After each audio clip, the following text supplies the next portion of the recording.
Alright. Well, Elle, I mean, there's really, like, no, like, real winner or loser. We either get to the end as a team, or we all fail. But, like, no. The true winner doesn't go to the clown hotel. Alright. Well, we're just gonna go, the real winner gets laid. Alright, so here we go. The real winner is all of us inside of each other. What? Huh? The road. That mythical beast of asphalt. We once tamed it in what became one of the strangest, most wonderful journeys of our lives.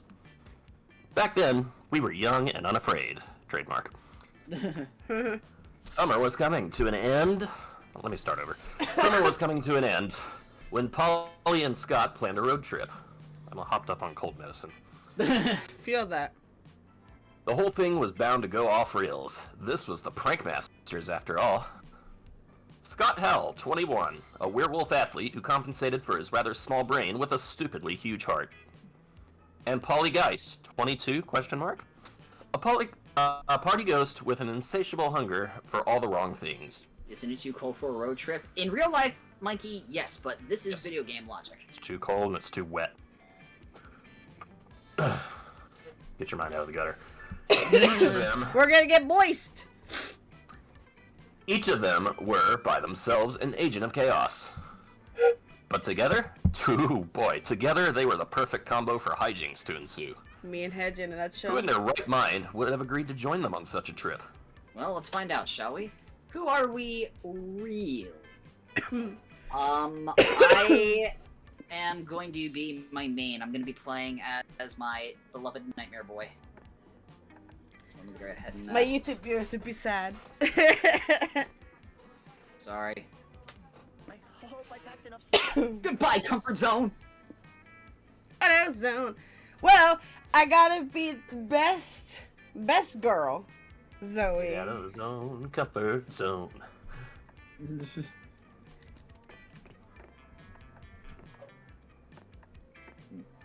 Oh, by the way, Kitty, I did send you a link to my Discord. Once you get back in there, I can give you the mods role. Chat, who are you playing as? Usual. Your usual? Yeah. Why? I was like, why won't you click? I don't own the Moth L, otherwise I would have played as them. But I don't have the DLC, and I don't have the money to get the DLC right now. Oh, whoa, whoa, whoa, why is my stream dropping? Jesus. Oh no, stream drop, panic! Kitty's in the server, I gotta give her the rules. Who's pick? Oh, I'm not picking the... Oh, I am again. You better pick some good beats. Was the road trip a dangerous idea? Yes. Was it poorly planned? Of course. Did we do it anyway? Fuck yeah. For in the end, we were young and unafraid. And we were ready to start. You don't remember leaving it? Well, I don't remember anybody kicking you. Huh. Alright. Yeah, because I know, like, you were in there and then you were stuck like glue. Alright, anyways. I can do it. I am going first. Maybe it was the Ghost 2. Well, I mean... Yeah, I don't know, because when I joined the server, I never even noticed Kitty was in the Discord. Yeah, Kitty was in there originally, but... because I know I can kick them and she didn't leave of their own accord. Let's see, so I can go to the Biker Bar or the Dynast. Let's go to the Dynast, why not?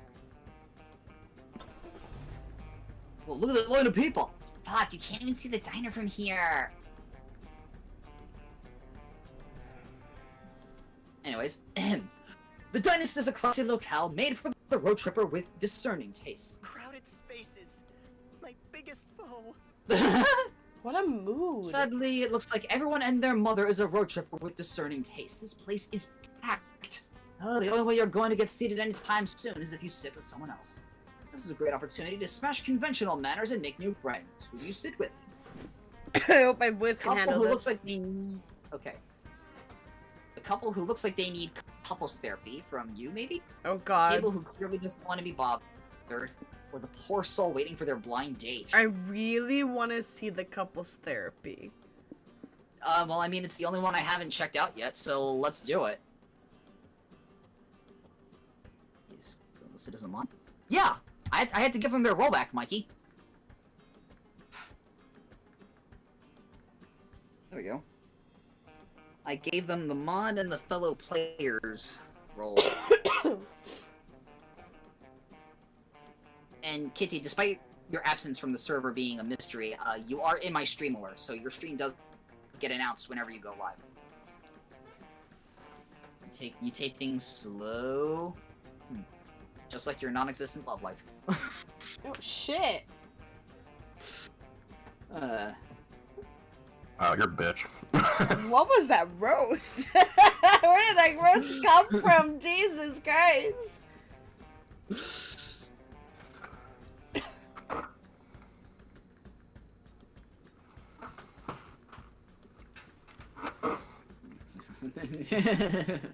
Anyways, here we go. You take a seat next to a highly unusual couple, though the way they're shouting, you could have sat anywhere and still overheard their conversation. Yikes. Oh, wow. It's a spider. Shay, can you do this? Yeah. I'm just saying you've changed. You used to be such a sweet, thoughtful man, but that damn cult has made you insufferable. Oh, you're just jealous of the Brotherhood of Mahathra. You never have anything nice to say about my new friends or hobbies. I invite you to cult meetings. I encourage you to let the eternal darkness consume our bodies so that we may live in eternal shadows together. But you refuse to take interest. Because it's all you care about now. It's like there's no room in your life for both me and your cult. You aren't the same man I married. I don't appreciate you playing the victim in all this, Willow. My cult isn't the only thing that's changed around the web, you know. This is about how I ate the kids and the dog. I'm a Black Widow. You should just be grateful I haven't eaten you yet. Sheesh. Yours is a lot more complicated than I thought. It's a classic he said, she said, Davey said, dog's dead situation. You see it all the time on Maury. I have an idea. You do? What's metal? That reference, though. You know. Weigh in on their argument. At the risk of sounding blasphemous, who gently spoons you on a cold winter night? Mothra or your wife? We're eating the kids doesn't sound like relationship goals, honestly. Could be, though. We'll lose see. one, gain some. So what would we lose and what would we gain? Yeah, Also, Al, I see your comment. Shush! I was having technical difficulties. That's why I started late. Bite me, you bully. I can confirm that. Bite me in a parking I lot can too. Denny's. Sean. I said the See. Denny's parking lot, but sure, I'll accept that. Bounty from Apollo. Eating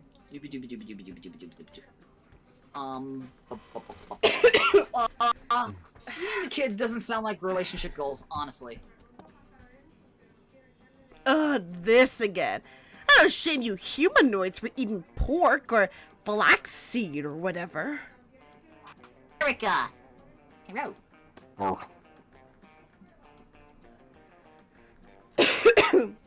Eating my children and sexual partners is just part of a Black Widow's nature.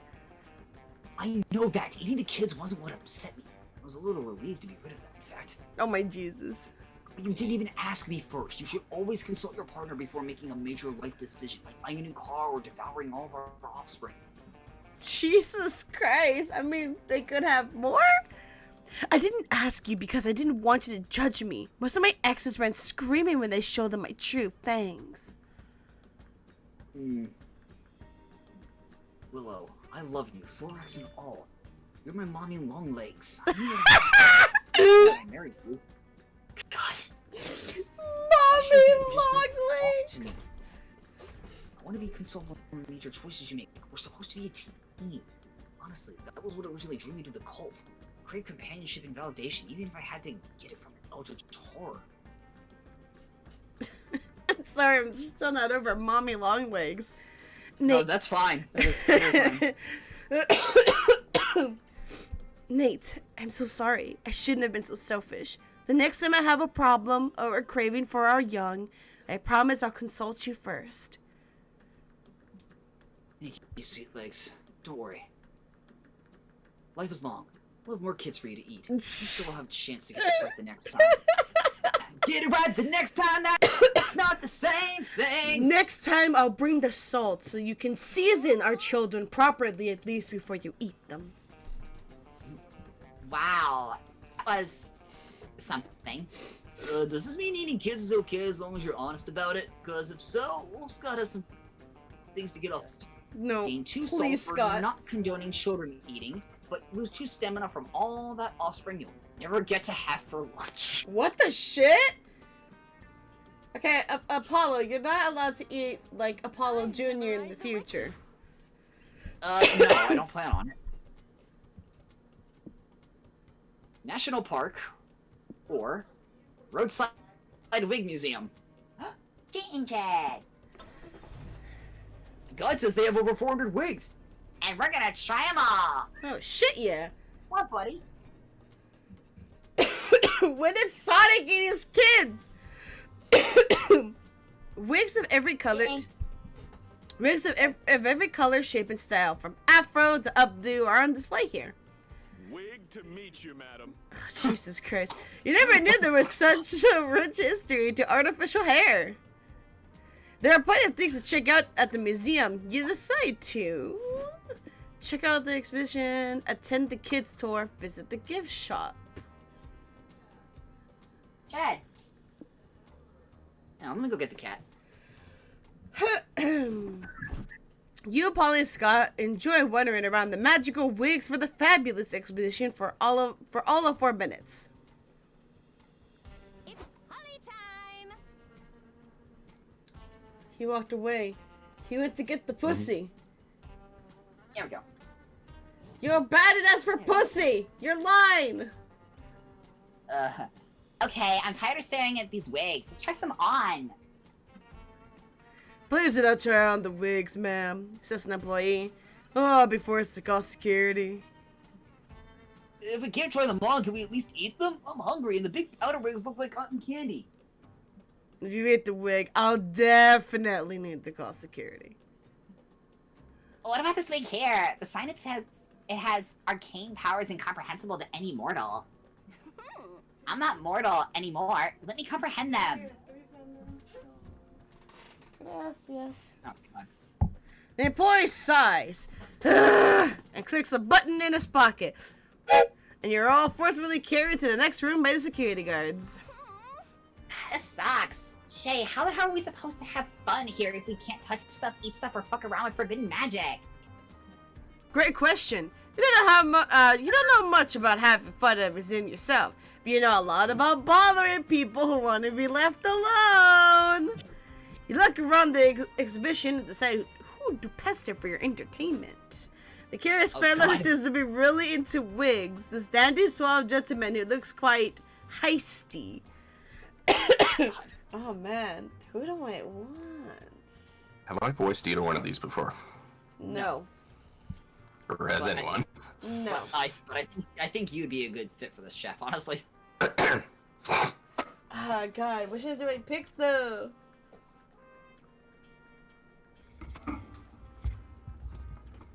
I mean, if the guy is heisty, we might get money. Oh, that is true.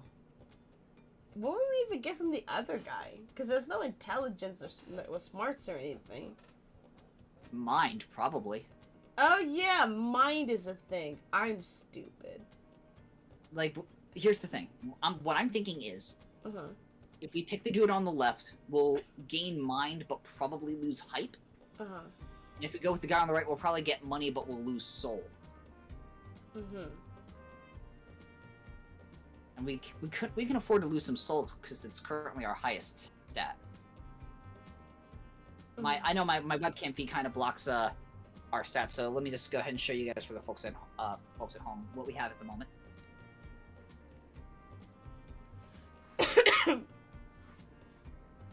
What sounds more fun?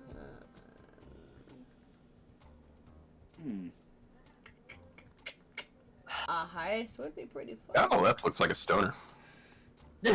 What?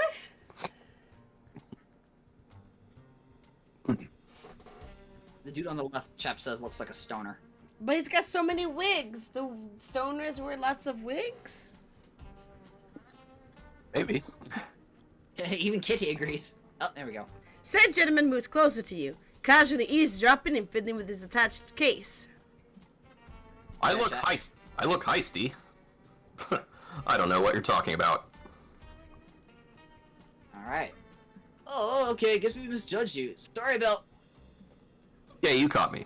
I'm here to do a heist and steal the magic wigs in the exhibition. Now that you know, do you want to join my heist crew? Damn, that was easy. Sure. Gentleman takes you outside to a black van parked out front. He opens the back doors and reveals a bunch of people inside. This big fella here is Tony Macaroni. He's our muscle. He's bald, and as you can see, and he really wants a nice, expensive wig to cover it up. Oh, poor guy. There's Miss A, Pier, the master of disguise. She can turn into anyone. Her only weakness is not having enough wigs. Until today. What the shit? And that's codename Hard Drive. They're our hacker. Also our getaway driver. We're a small team of wig heist enthusiasts, so we wear multiple hats. But soon we will wear multiple wigs, and the magical wigs we steal today will be the crown jewels of our collection. Once we've harnessed their power, we will be able to steal all the wigs we want. Go team! Solid team, bro. What's the story behind your wig obsession anyway? It's all part of my mysterious past. Wig-wearing femme Fatales. fatales. Fill my backstory. But that won't be fully explored until this heist sequel. There's a sequel? No! Anyway, as for you two, your codenames are Big Puppy and High Spirits, and you will play the vital role of being the distraction. Wait, what's mine? What? I'm really good at being distracting. I have pom-poms and confetti grenades in Scott's pockets whenever you're ready to go. You shove grenades filled with confetti in Scott's pocket? Somebody touched his confetti. No, your job is already over. You see, I needed you to help me distract the audience, while the real heist leader finished grabbing the goods. The suave gentleman takes off his hyper-realistic silicone mask to reveal Mr. Peter! Gasp! The real leader jumps in the back of the van with a bag full of magical wigs. We couldn't have done this without you. Here's your cut of the spoils and a burner phone. We'll be in touch. Hard drive, we're ready to go. Okay. Hydra speeds off as the leader shouts, Go ahead. Arriba. Arriba there, Chi. There you go. From the van. We did it! Yay, we did it! I mean, we didn't really do anything, but somehow we did it anyway, which is the best way to do stuff. Hell yeah! You lose 2 souls from committing the crime, but gain 2 magic from the magic wigs. Duh. Duh. Alright, well, That- now it's your call. That A period threw me off. Yeah. So, a cheap motel where everything's random. Or the the low-budget low-budget Roadhouse motel room. show. You can get magic, soul, or just die of boredom.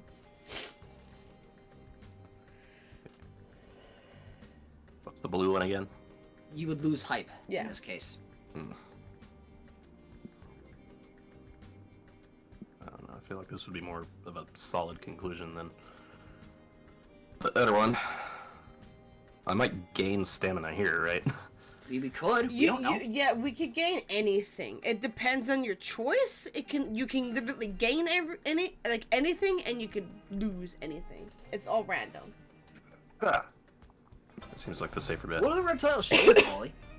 They're showing off, most likely. Alright, hold on Those a sec. sluts. Oh gosh. Nom, nom, nom, nom. These reptiles are probably twerking. Looks like it's open mic night too. Good for me. Alright. Welcome to the Reptile Variety Show. Meet the cold-blooded critters with a passion for the stage. Let's get some popcorn. There are a few performances scheduled for the day. Which do you want to see?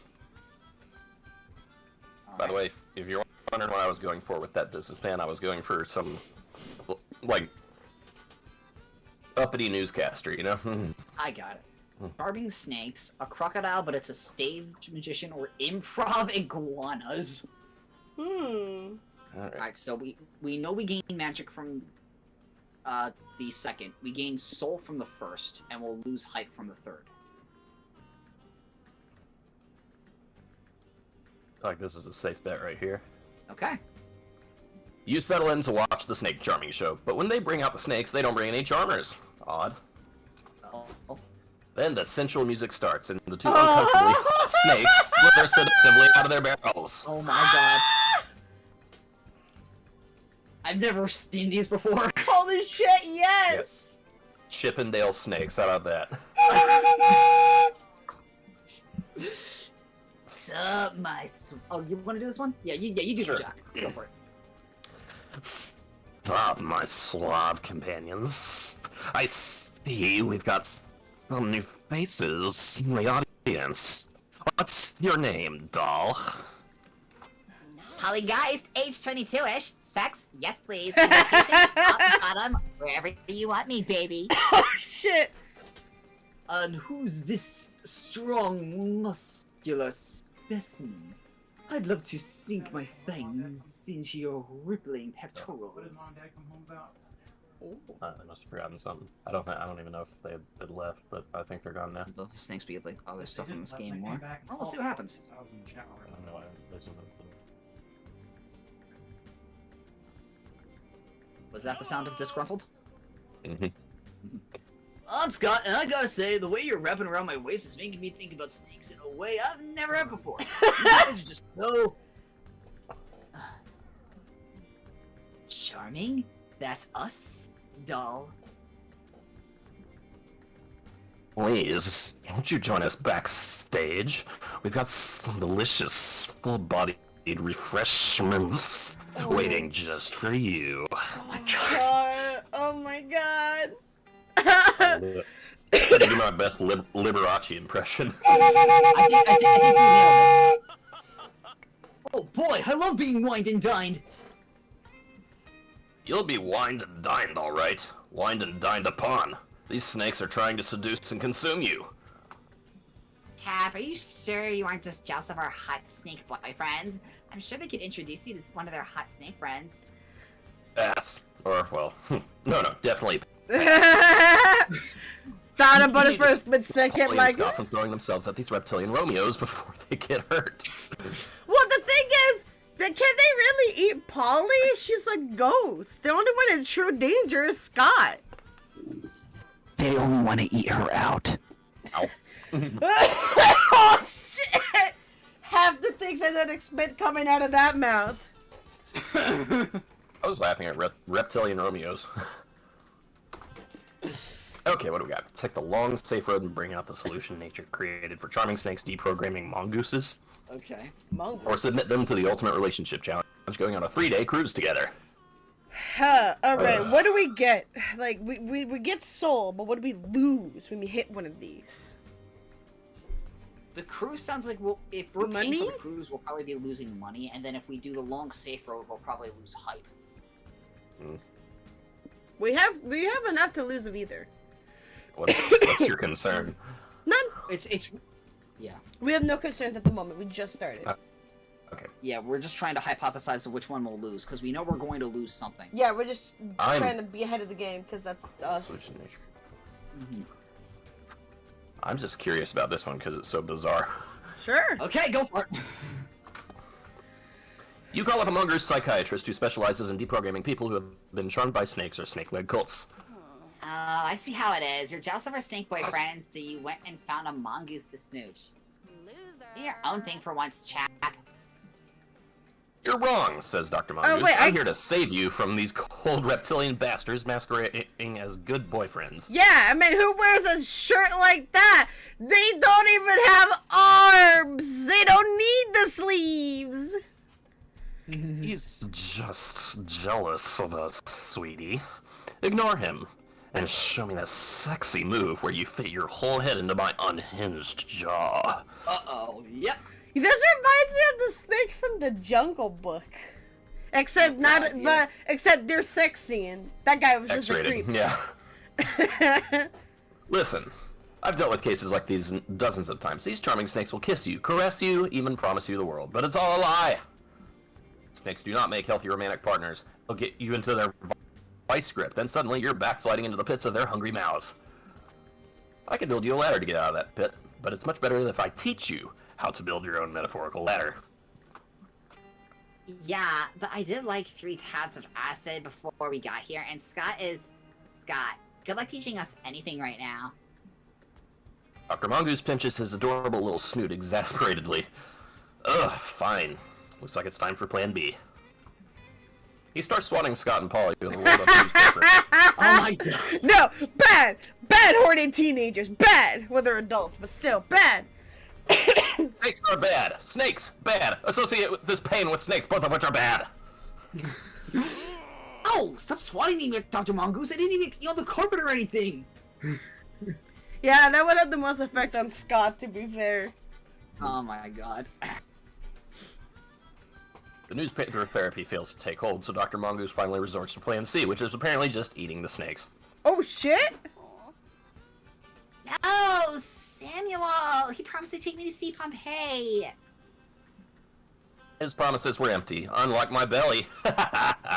You're cured! My methods never fail, especially my method of just eating the snakes. Don't worry, chap. Once Polly and Scott stop crying over their boyfriends' deaths, they'll see how right you were. Jesus Christ, I'm a dark. It may have been a long, boring, -2 hype way of doing it, but you gain 2 soul for saving your friends all the time. Thought so. Thought so. Dude, that was dark. I want to be able to do that voice again. Oh shoot. How do I see the Oh, the map? On the side, you mean? No, that's not what I was... The wild blue yonder. Tab? To see the stages before pit stop? Is that what you're asking? Yeah, oh, I got it. Okay, there's 4... Okay, so I get a second turn before we get to the pit stop. Okay. Yeah, it was tab. Unless you're playing a controller, then I don't know. I also want to double check of some things here. Bond with someone who knows about fancy banquet etiquette. Bond with someone who loves a juicy story. Bond someone with impeccable music taste.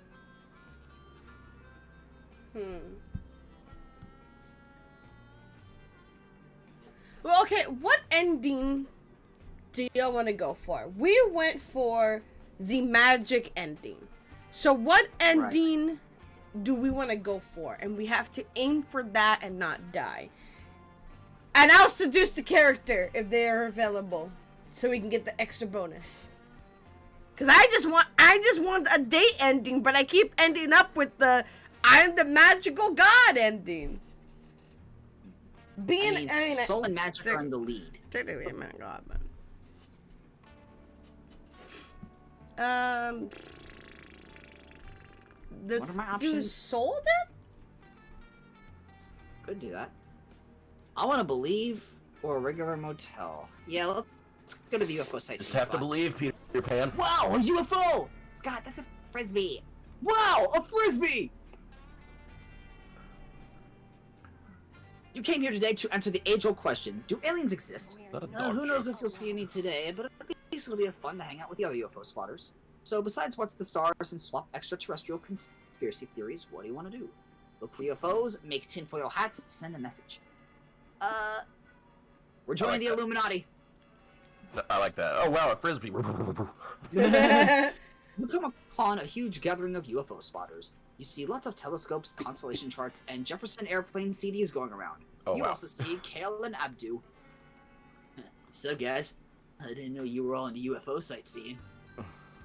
Hey bros, we're just on a road trip and decided to stop by. There's so many people with cool telescopes here. That's not all they got. UFO spotters have surprisingly diverse interests. Want us to give you the grand tour? Over there, the IT crowd, they're the popular spotters who know all the latest end-of-the-world prophecy gossip. The nerds by the creek can test what chemicals the man is putting in the water. Oh god. There's the chemtrail spotters, the alien abductee support groups, the vehicle enthusiasts, you know, all the different UFO types. What about those shiny guys over there? Are they UFO cosplayers or something? Those are the tinfoil hat fashionistas. They know all the latest fashion trends on how to protect your thoughts. What are they protecting their thoughts from? From the government, of course. The fashionista stopped. Do you really want Big Brother in your head reprogramming all your thoughts? No! I didn't even know I had a big brother, let alone that he was taking all my favorite thoughts away. I have so few to spare. Oh no. It's okay, Scott. Don't listen to those well-dressed weirdos. Of all the shit the government might be doing, stealing your thoughts ain't one of them. And even if they were, wrapping your head up like a burrito wouldn't do anything to stop it. Oh, But no, I'm nervous. You're making me nervous too, man. Ugh. This anxiety's totally harshing my buzz. Damn, if we don't calm down Scott, we're gonna have some paranoid stoners on our hands, Leaf. Can you help him protect his mind somehow? If there are bodyguards, there must also be mind guards for hire, right? Okay, we're definitely losing money for that one. Protect your most valuable thoughts by flooding your brain with tons of useless ones. That might be hype, wouldn't it? Probably. Let's hire some. The latter choice is so relatable. Yeah. Anywho, you look it up, and there are mind guards for hire. What are the odds? You can only afford the cheapest ones, but it's okay to cheap out on the guys protecting your thoughts and personality, right? You wire 2 money to an undisclosed account. Within moments, 2 beefy Russian operatives parachute to the ground next to you, of course. But oh, why am I jumping frames? Oh god. Just do the best you can. Stradivstia, comrade. We are here to guard your mind from invaders. Please be calm. One of the mind guards snaps his fingers in what appears to be a Z formation. You feel the same, if a little dissed. Congratulations, mind is secure. We leave now. What? That's it? How do we know Leaf didn't just get scammed? We never scam. We prove it. Leaf, think numbers. 1 to 500. Now you, Dogman, try to guess number. Oh man, I didn't know if there was gonna be a test today. 274. Wow, that's a big number, Scott. I didn't know you knew so many. Thanks, I've been practicing. So am I right? He actually is. It's really impressive Scott guessed your number, but this is looking more like a scam by the minute. That is impressive. Damn. Well, East Y was test run. Obviously not completely tuned. Should be calibration now. Dogman, guess again. Okay, I'll try to rerun this time. Leaf is thinking of, pineapples. Well, comrade, you were thinking pineapples? Nope, I was thinking of the number 69. Woo! Actually, this knows you too well. Ha! Nice. Perfect. Mind guarding functions perfectly now. Just remember to clean earwax on occasion and should be fine. Farewell, comrade. Well, congrats, Lee. Now your thoughts are safe from my weirder older brother. Nah, you definitely just got scammed, but at least Scott is relieved. You gain 2 soul for putting his mind at ease. Well, dang. Time to stop and get some rest. I don't know why it just dropped some frames, but hopefully it stopped, you guys. I'm sorry about that. It's okay. I'm going to the bus. I'm gonna pick up the hitchhiker.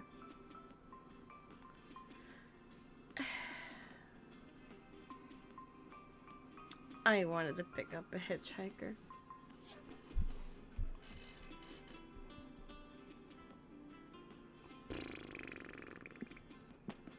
let's see what the comfiest Oh, And so Chef, sure where do to you the- want to go? I don't know if I should order the Italian herb flavored crusting. It's burning my tongue.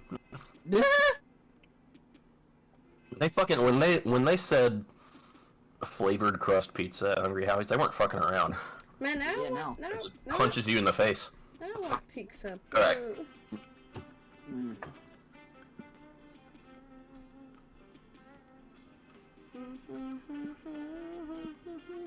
Are you going, I Chef? forgot what those what. The info board will allow you to spawn in a location of your choosing. The noodles stand, you can swap trinkets, which will affect our stats. And then you can also go to the car to also manage stats.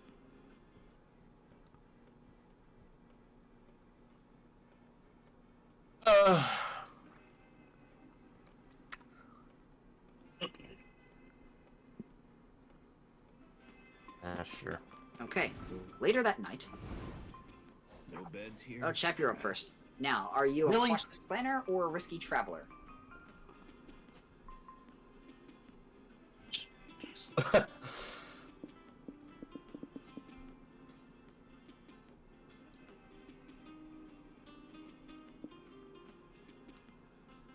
I don't know, that looks like I might do something. Alright. We lost some money, but we gained a soul. Who are you gonna call? You're gonna call, Shay. Well, I do have a 5 o'clock boarding Oh, call, Buster. so you know. Mhm. But I guess I could tell him to wait.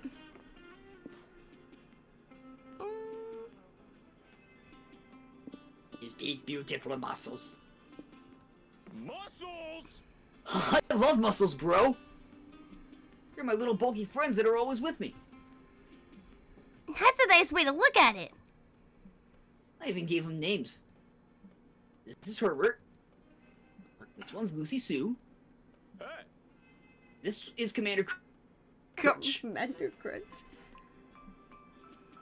Later, I learned my muscles actually have names. Like Deltoid, Trapezius, Sartorius. I still like my names better. The face. Agreed. I do too. Thanks. That was a Donkey Kong face. Yeah. It was. When I work out, I like to think I'm helping my muscles as I keep them big, healthy, and happy.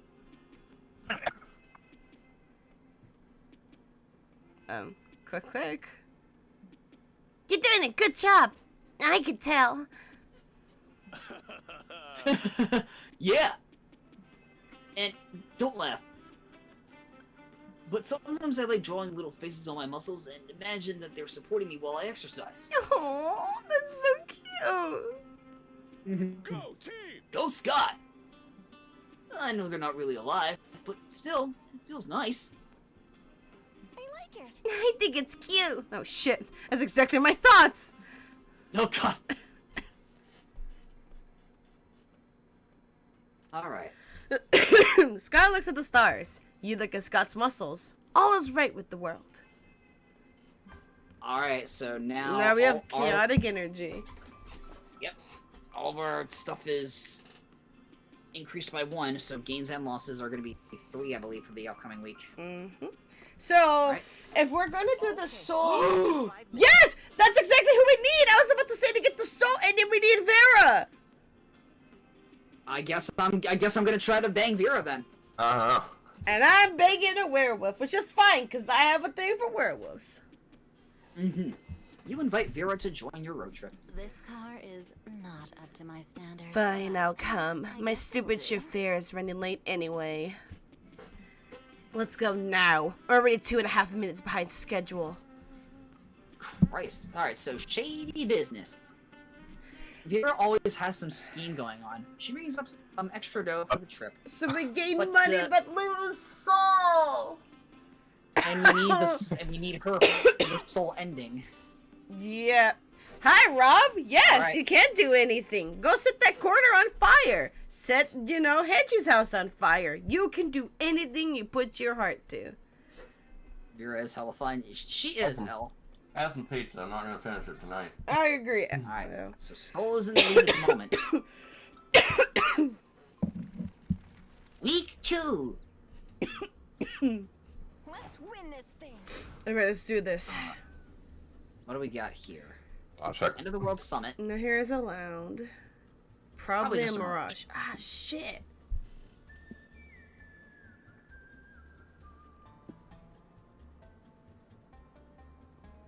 Shit! I don't know where to go! Cause like here we could lose soul. But I have no idea what will happen if I go at the mirage.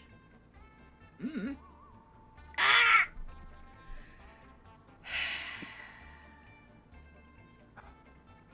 Gamble. This car makes weird noises. Pretty sure it's just Shay's stomach. I devour souls. What can I say? Whoa! What sort of place is this? Is it even real? This looks... A location this nonsensical could easily be the product of dehydration, overheated brain. But half of the weird shit you do and see in the daily could fall into that category too. So who's to say? Is that like the neon cat, but it's a donut instead of a Pop-Tart? Yeah, it's a donut. Let's call it Dadaville. Dadaville! Yeah. So Dada-pest. One thing's for sure, you're going to explore this strange place. Where do you go? That nose is producing snails. The wise talking bush. There I go using words most of the people here don't even know. Oh my god. I want to be one with the bush, if you know what I'm saying. You and your friends check out the barrage. It's full of gorgeous oases, flying pigs, unproblematic Twitter feeds. Well, that's a myth indeed. And other things that will never exist. Polly, listen. Check it out, Polly. There's a bush making noises near that iridescent camel with 16 humps. Oh! Hi, kids! Counselor Floral Talking Bush! Oh, neat. A wise talking magical bush. I was wondering when we'd run into one of these. Are you sure it's not just Counselor Flodge disguised as a bush? Oh yeah, Rob, please let me know if you notice any frame drops or anything, because maybe I just gotta reset the stream or something. Nah, I don't think this is Flodge. It wouldn't make sense for him to be out here anyway. Like, why would Flodge wear a bush disguise and sit in the middle of the desert for no reason? That'd be incredibly sad and lame. Hey, if I was Flodge, which I'm not, it wouldn't be sad or lame of me, of him, to dress up as a bush alone in the middle of the desert. It would be an admirable commitment to the noble art of camouflage. Committing to the things you love isn't sad or vain. It's brave and cool. Well, that is wise. You're right, Polly. This is an all-knowing talking bush. Of course I am. If you want, I can use my wise magic bush powers to answer your questions about the secrets of the universe. That sounds awesome! Guys, we have one chance to ask a super smart question. We gotta make it count. I never said anything about there being a limit on the questions. Nope, we only get one. Them's the fucking rules. Shay, what should we ask Counselor Floral Talking Bush? Said every day I get to talk to a bush. Is this opportunity to solve Monstercraft's biggest unsolved mystery, how planes work. Ask the bush for its bank account password. That's tempting, but we'll lose soul. By the way, Leaf Apollo, everyone doing all 3 characters. Yeah. And whoever said I wasn't a voice extraordinaire? Can you borrow $1? I don't know, El. It's not my bank account. I mean, it is in our bank account. So yeah, you can take $1. Shit, and in our account. See, you gotta get with the train, Apollo. How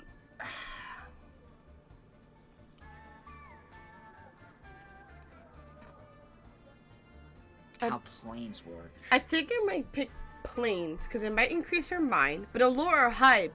But if I go down, then we'll lose soul and probably gain money.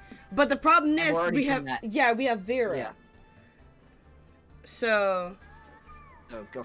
What the shit is a plane? Yes, good idea. I've always wanted to know the answer to this deeply kept secret. Well, it's not much of a secret, actually. It's just... my theory has always been that they pull the plane back in a ginormous slingshot and let it fly that way. Ooh, good theory. It's not like we can see the plane taking off on the tarmac, so we wouldn't be able to see the slingshot. Actually, kids, planes fly with... My theory is that they have to make periodic sacrifices to the plane gods throughout the flight to stay airborne. Plot twist. Why do you think you never see the same flight attendant twice? What the shit? Wow, good point. I always assumed they stuffed the engines with birds that fly the plane for them. Oh, that's a good one. You know, I saw this documentary once where they got a whole bee calling to hold up the plane and... That wasn't a documentary! Now look what you've done. Your inability to pay attention was so vexing I couldn't disguise my frustration anymore. There's enough planes actually fly based on lift, drag, gravity, and thrust. If you turn your physics textbooks to the diagram on page 105... Wait, there's homework involved in this explanation? Ew, can we just say it's birds in the engines and call it a day? Can we say that it's just like a plane making love to the sky and that's the thrusting part? No, you asked. If I can't dazzle you with the beautiful art of camouflage, I'm at least gonna teach aeroscience. Oh, Hannah, quick, pack your bags. Great, at least you gain 3 mind from Flash's lecture, but you definitely lose 3 hype, learning aeroscience in the boiling desert heat. Okay, so we're gonna have to do something to pick up our hype, because it's halfway. It's not pretty looking. I just want to chill. And I'm being tasked with doing it. Fantastic! Alright, so what are the options? Battle Royale. Oh, that definitely gets our hype up. Or the circus? We lose money, magic. We gain money, we lose magic. And here, it's question mark, gain hype. Stamina gonna take a hit in that one. Battle Royale? Possibly. Yeah, it's a possibility.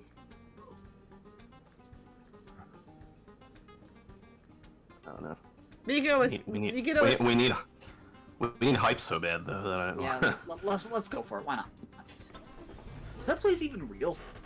Probably not. Cool! you mean that you would ask Flodge that question, but why just $1, dude? Go big, go home. Welcome to the Battle Royale, where there are only 2 rules: kill or be killed. I'm already dead. Stopping to visit the Jolly's place here. where everyone's murdering each other was a sort of questionable decision on your part. But it's too late to leave now, so how will you survive? Make strong alliances. Fucking hide. Go berserk. That's an either or. I mean, we know we're gaining hype by going berserk. Yes. That's right, you didn't come here to play. You're here to make this bloodbath your bitch. Doesn't this picture look familiar? Yeah, it's the Camp Dome from, Monster Camp. Yee. Are you sure about this, Chip? Won't we lose lots of soul by killing innocent people? Are they really innocent if they're trying to kill us first, though? Besides, we signed those waivers at the entrance protecting our soul from being lost in wanton murder. Okay, so we're not losing soul here. Let's do it. Oh, okay. I'm fine with killing people as long as we can do it with a healthy conscience. Yeah, in this world, it's kill or be killed. Which, by the way, Rob, I'm planning on doing Undertale's stream and Deltarune as well. So. It's the Tomb Raider rule: kill or be killed. You enter a fugue state, slaughtering fools with guns and knives and bare hands and anything else your twisted heart desires. But no matter how many people you kill, every time you look at the death toll leaderboard, there's a name consistently ahead of you. Hey, chap! Look at you holding on to second place against your mother's skirt. I'm almost impressed. But if you came here thinking you could defeat Dahlia, Kato, Buff Blue, Warmongers extraordinaire, I've got another thing coming. Go team. You can beat her, Chap. Use your underdog candidate powers to win at the last minute. Sorry, boo. No offense, chat, but I'm putting my money on Dahlia here. Wise choice. I saw her smash a watermelon with a headbutt once. I don't think there is an ass she can't kick. Smash a watermelon with those tits. My tits are muscular. Oh, hang on. You're suggesting that she smashes melons with melons. With melons, yep. Which is the tougher melon here. I'm poor, not a bully. If anyone's a bully, it's you. That's how women show dominance. Anyway. I now know what to do in the bedroom. Oh gosh. What are you idiots doing? Are you seriously turning this soulless murder fest into a game? Can't you see this whole battle royale is a ploy by a corrupt government that turned violence into entertainment so we won't notice all the atrocities they commit? Be real. If that's true, then it's working! I am massively entertained! Katniss probably has a point, but if you start catching morals now, you'll never out-murder Dahlia. The thing is, Polly's right. You'll never defeat Dahlia in sheer body count, but if she's focusing on quantity, maybe you can defeat her by going for a quality kill. Freaking Mortal Kombat this shit. Oh god, do a Fortnite dance?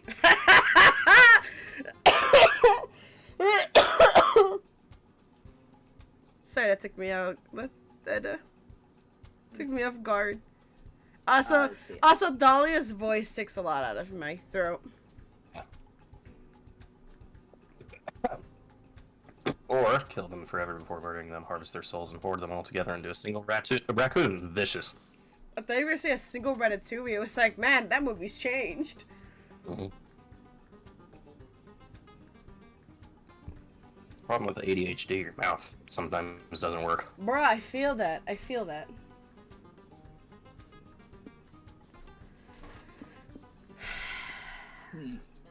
What are you gonna do, chap? Well, we have That's the hype. to. We get automatic hype. We just gotta figure out what are we losing.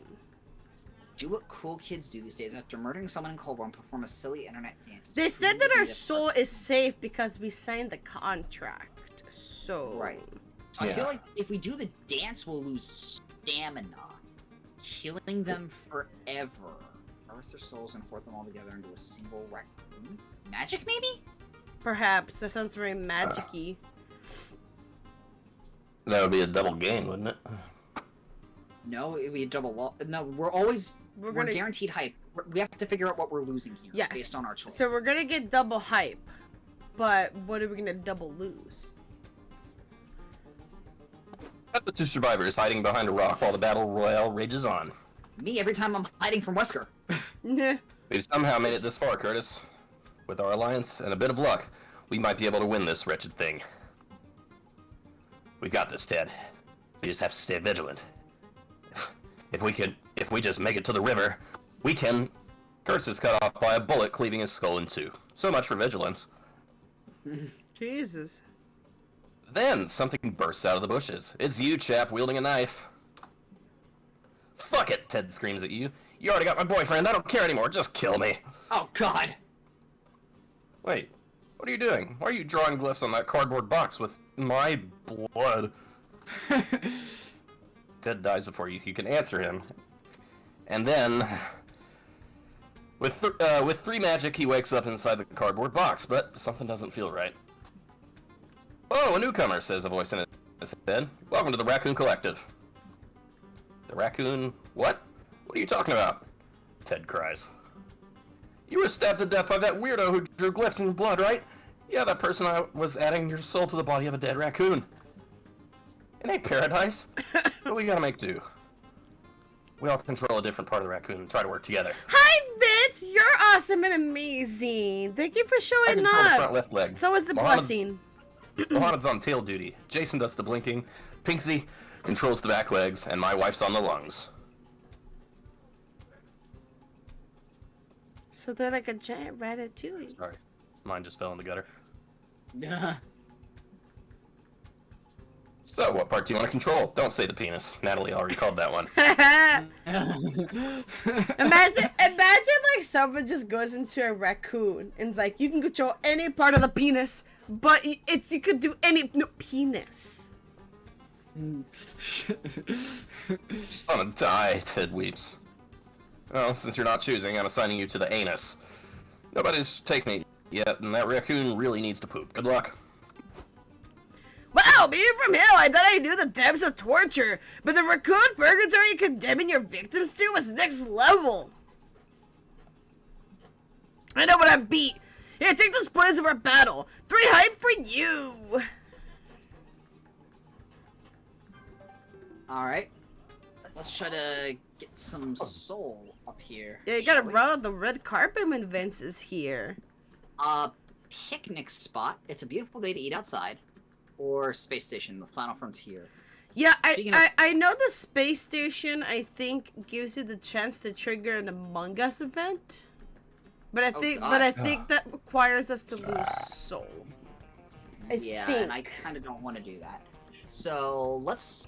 It's actually kind of ironic because I actually just ordered food. And yet no one's giving me food. We have someone ordered pizza, Apollo ordered food, and I'm here with a cup of coffee sad. Let's go to the picnic spot. Best thing about the road, nothing happens. Uh-oh. I'm gonna double turn. What? Why's the car stop?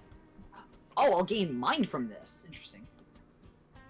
You, Polly, and Scott are calmly driving to your next destination. Vera is not so calm. Oh, well, I'm glad you have fun and you're able to chill here, Vince. I love having you here. You're such a positive Thank you, energy.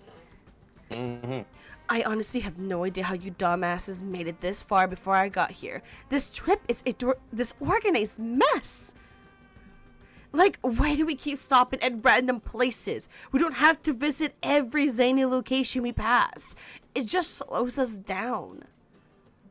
And why is it every time we stop somewhere, we lose one or more of our key resources? It's infuriatingly inefficient. Yeah, it's kind of annoying and unhelpful too. Maybe we should gain stuff and not lose it when we don't have to. See, Scott gets it. Luckily for you all, I figured out a way to do just that. Vera hands out some color-coded spreadsheets and planners, all labeled Road Trip Optimization Initiative. In order to reach our destination as fast as possible, we'll drive 18 hours a day, ration our snacks, and sleep in the car with a brick on the gas pedal. The frick? You get a 5-minute bathroom break every 4 hours. If you can't hold it, use your assigned emergency urine bottle so as not to disrupt the schedule. Vera, babe, you gotta chill. We're on vacation. Quit obsessing. Relax and invite a little chaos into your life. The hissing. Vince has redeemed H2O for Chap. And I will take some water too, because it's important to stay hydrated. Yes, it is. Only reason I'm not drunk is because I'm still sick. Well, that's good. That's a good way to help you stay sober. Now drink some water, Yeah. Chap. It really is. Inviting chaos in my life sounds like the worst possible way to relax. Okay, baby steps. Wanna try listening to one of our relaxing tapes to help you unwind instead? Vince says, Chap, hope you're feeling better soon. I'm getting there. I'm a lot better than I was yesterday. I'm also much better for my cold as well. It's 2 weeks sick, but I'm getting there. I just have the stupid cough that won't go away. Fine. Play me a tape you must, preferably one that isn't a waste of my precious time. Let's see. Soothing Schadenfreude, a podcast to remind you that you're doing okay, at least compared to the shitty lives of these other people, or Sounds of the Sea. You put a mic underwater, now you get to listen. So we're gaining mind no matter what. One of my favorite words, Schadenfreude. Okay.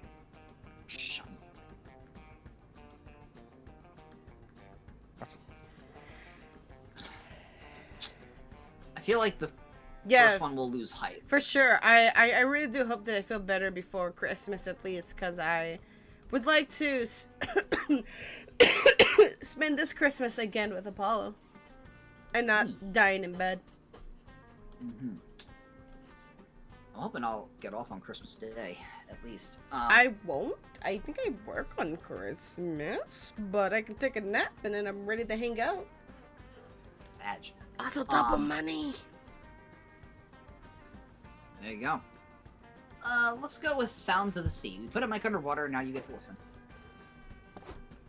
You roll the tape and hear the mic plunging into the ocean. The rushing waves, battling bubbles, and smooth current wash over you. Then suddenly there's a voice on the tape. It says, "As I was saying, I love being a talking fish." Then we see eye to eye on that, buddy. Another voice chuckles. And to think, the dumb surface dwellers don't suspect a thing. Look, here comes Sheldon. How you doing, old chum? Hey guys, say Sheldon. I see you two are still hooked on these awful ocean puns. Of course we are. They make us so bubbly. A big advantage to being a talking fish is getting to use so many great ocean puns. Wait a second. There's something fishy going on here other than us. What's on your chest, Sheldon? It's a birthmark? It's a microphone! Are you recording Are you recording us to out us to the surface dwellers? That's so selfish of you. It's not just selfish, it's treasonable, punishable by death. Someone call them murder people. Oh no! Christmas Day is on Sunday this year. Wait!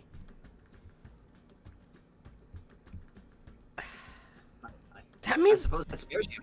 yeah, I have Sunday off. but I work Saturday night, so like I hope so technically I've been working technically Christmas because I'd be like working on the morning of. Yeah. No, please don't have me arrested, Sheldon Diggs. We can also have a merry time together. Get it? Like, merry time? Sorry, Sheldon. Not even that excellent pun can save you now. Jesus. After a minute of screaming, scuffling, and the hiss of an axe strongly suggests that Sheldon was executed. Then the tape goes silent. Wow, that was something. At least it distracted me from whatever was stressing me out before. Oh, that's what lost us the hype? Wow. Interesting. You lost 2 hype listening to slow, soothing ocean sounds, but you gained 2 mind relaxing and learning where talking fish go when they die. And now for my actual turn. To Miranda.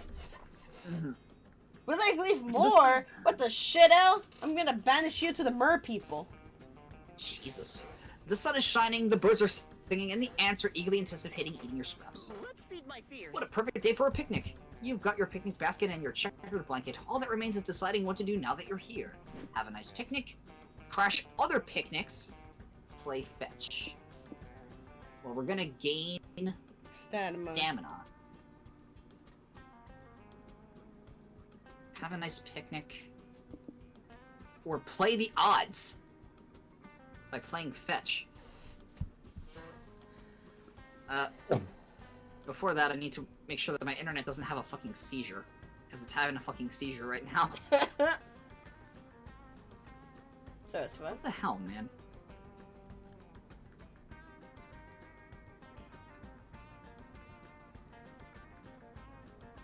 Alright, I'm sorry about that, guys. Alright, yeah, thank God we're using your stream, honey. Because mine can't be stable for the life of me. Well, that's why there's 2 of us streaming. So someone's got the juicy action. Crash of the picnics. We probably lose soul for doing that. I don't want to lose a soul. Let's have a nice picnic.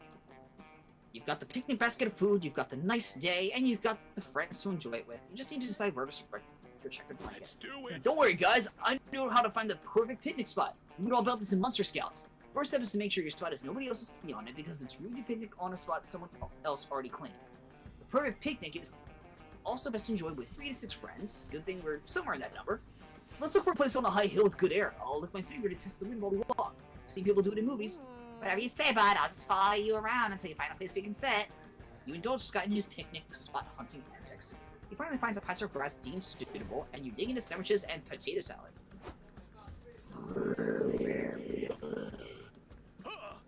Oh no! I forgot the most important step of finding a picnic spot. Bear-proofing the surrounding area!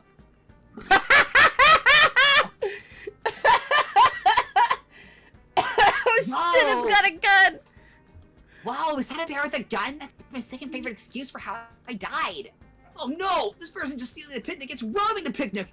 This is a stick-up! You could have the picnic, Mr. Bear. We don't want any trouble. The bear doesn't seem sold on those terms. He gestures the gun at Polly's bottle of honey mead. No way, Boo. What, you want to steal my booze too? No way, Winnie the Party Pooper. Over Leaf's dead body. You're not willing to die for mead. Intercede and save the day before this bear lights you all up. The bear's behavior is probably due to nurture, not nature. Try to learn what circumstances brought it to life, and help him from a place of empathy. That seems like soul, but Would go up. I feel like that might kill their hype. Because there's gonna be a lot of talking. Get rid of anything. That's gonna be hype. Right. We might lose But that money. would probably, yeah. But that's okay, because Vera gets us money. Alright, I guess I will go ahead and go for it then. You order a taxi license for 3 money. You offer it to the bear. And he runs off with it. Hooray! You gain 3 hype for surviving that encounter so smoothly. I'm glad that worked, but I have this weird feeling that our actions are gonna have consequences. Psh, what are you talking about? That never happens to us. Oh god. Later, 2 hikers are sprinting through the woods in a desperate escape. A frenzied drumbeat accompanies their panting. I told you these woods were dangerous, Gus. We never should have come here. I know, but this? Even you must admit this is abnormal. There is no abnormal in the unforgiving wilderness. Nature is a cruel mistress that'll push you to your limits. Yeah, sure, nature's a bitch, but it doesn't explain why that bear's driving a fucking taxi. Look, the license plate. Oh. Pain. You've seen Man vs. Nature. You've seen Man vs. Bear. You may have even seen Man vs. several bears. But in this summer blockbuster hit, you'll finally see Man vs. Bear in a taxi. Heck, Taxi Bear. The fare is your face. Coming soon to a theater near you. Oh shit! Extra artwork. Let me do that one next time. Okay. Oh, our mind is now suddenly in the lead. Yeah, we gotta fix that. So we have spa, graveyard. Here we can get some soul. Respects. So we were going for the soul ending, right? Right. Yeah, 'cause we have Vera. here. Again, So that's the case. it's another proof of me and Leaf being synchronized in our thoughts. Yes. We know what we're doing. Thanks for calling me out. I love looking behind at the road we leave behind. When did I go? Okay, but not while you're driving. I just mean that we had like an Apollo like mind sync a lot of the time, so we talk at the same time. It was the same thing. Yes, we mind sync. We think a lot, and we also don't leave the water running. But Oh. You need to call a plumber. It's okay. I know someone that can fix the pipes. what's that supposed to be?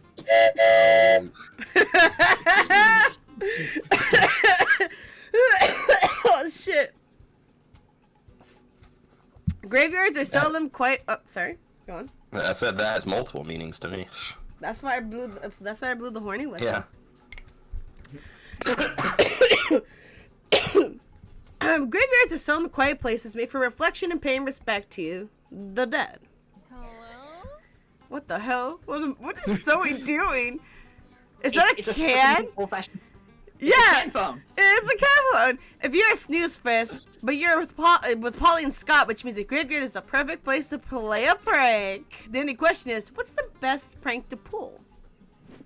Raise the dead. Yeah. Apparently Shay and I are stuck in a coffin together. Yeah. Oh. Those that cough together stay together.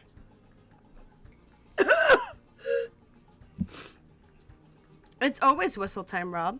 You're all wandering around the graveyard when you hear gritty guitar riffs and a guy whines singing about how much he hates this town.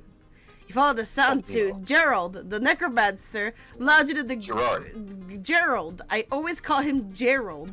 It's been a running joke because I mispronounced this name once and I'm never letting it go. Gerald, the necromancer, lodged in the graves, listening to music and drinking beer. Do you call the real guy Gerald? I don't know. Chap, go for it.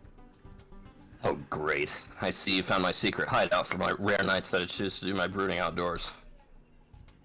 Gerald Wade, the necromancer. Exactly. Rob gets it. That's cool. Graveyard drinking is a hobby of mine too. I usually bump EDM though. Really livens up the place, if you know what I mean. Whatever. Could you take your bubbly attitude elsewhere? I'm busy drowning my dark and twisted thoughts in booze. It really is, chap. Yeah. Damn, my beer's slightly out of my reach. Just a sec.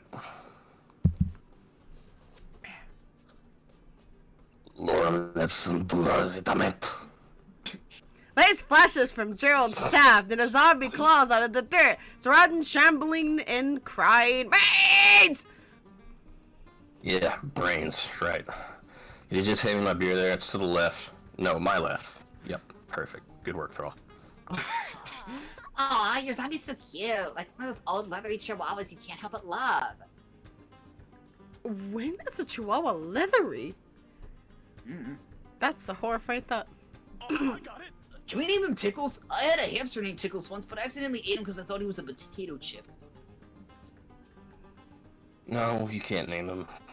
You'll just get attached to him. Tickles is going right back in the ground once I finish my six-pack. How can you give him a taste of life and then rip it all away like that? This isn't Flowers for Algernon, you asshole! Why are you so upset about this? It's just a zombie.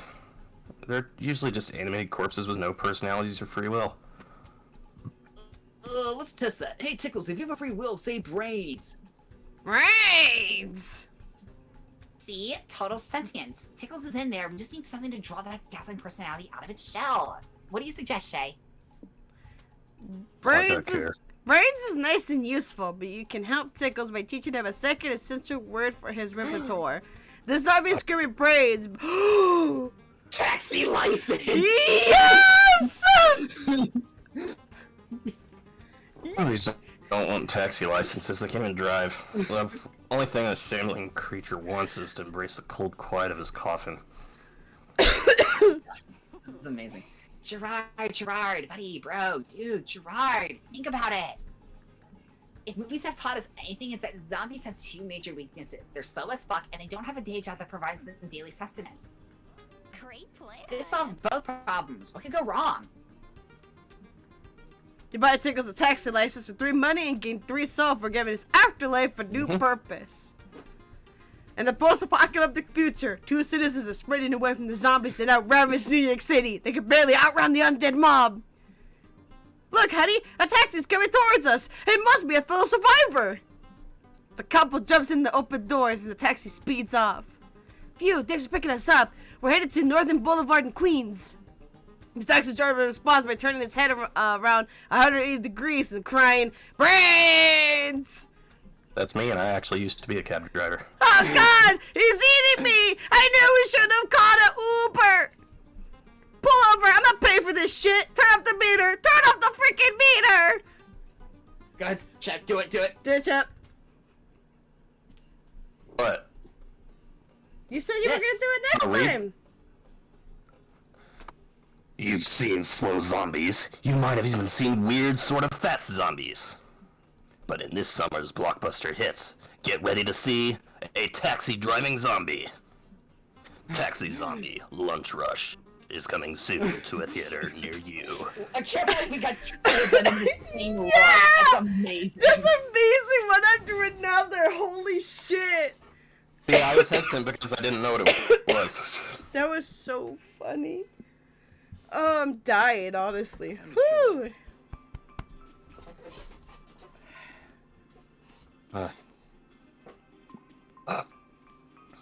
You can go for the trinkets, Chap.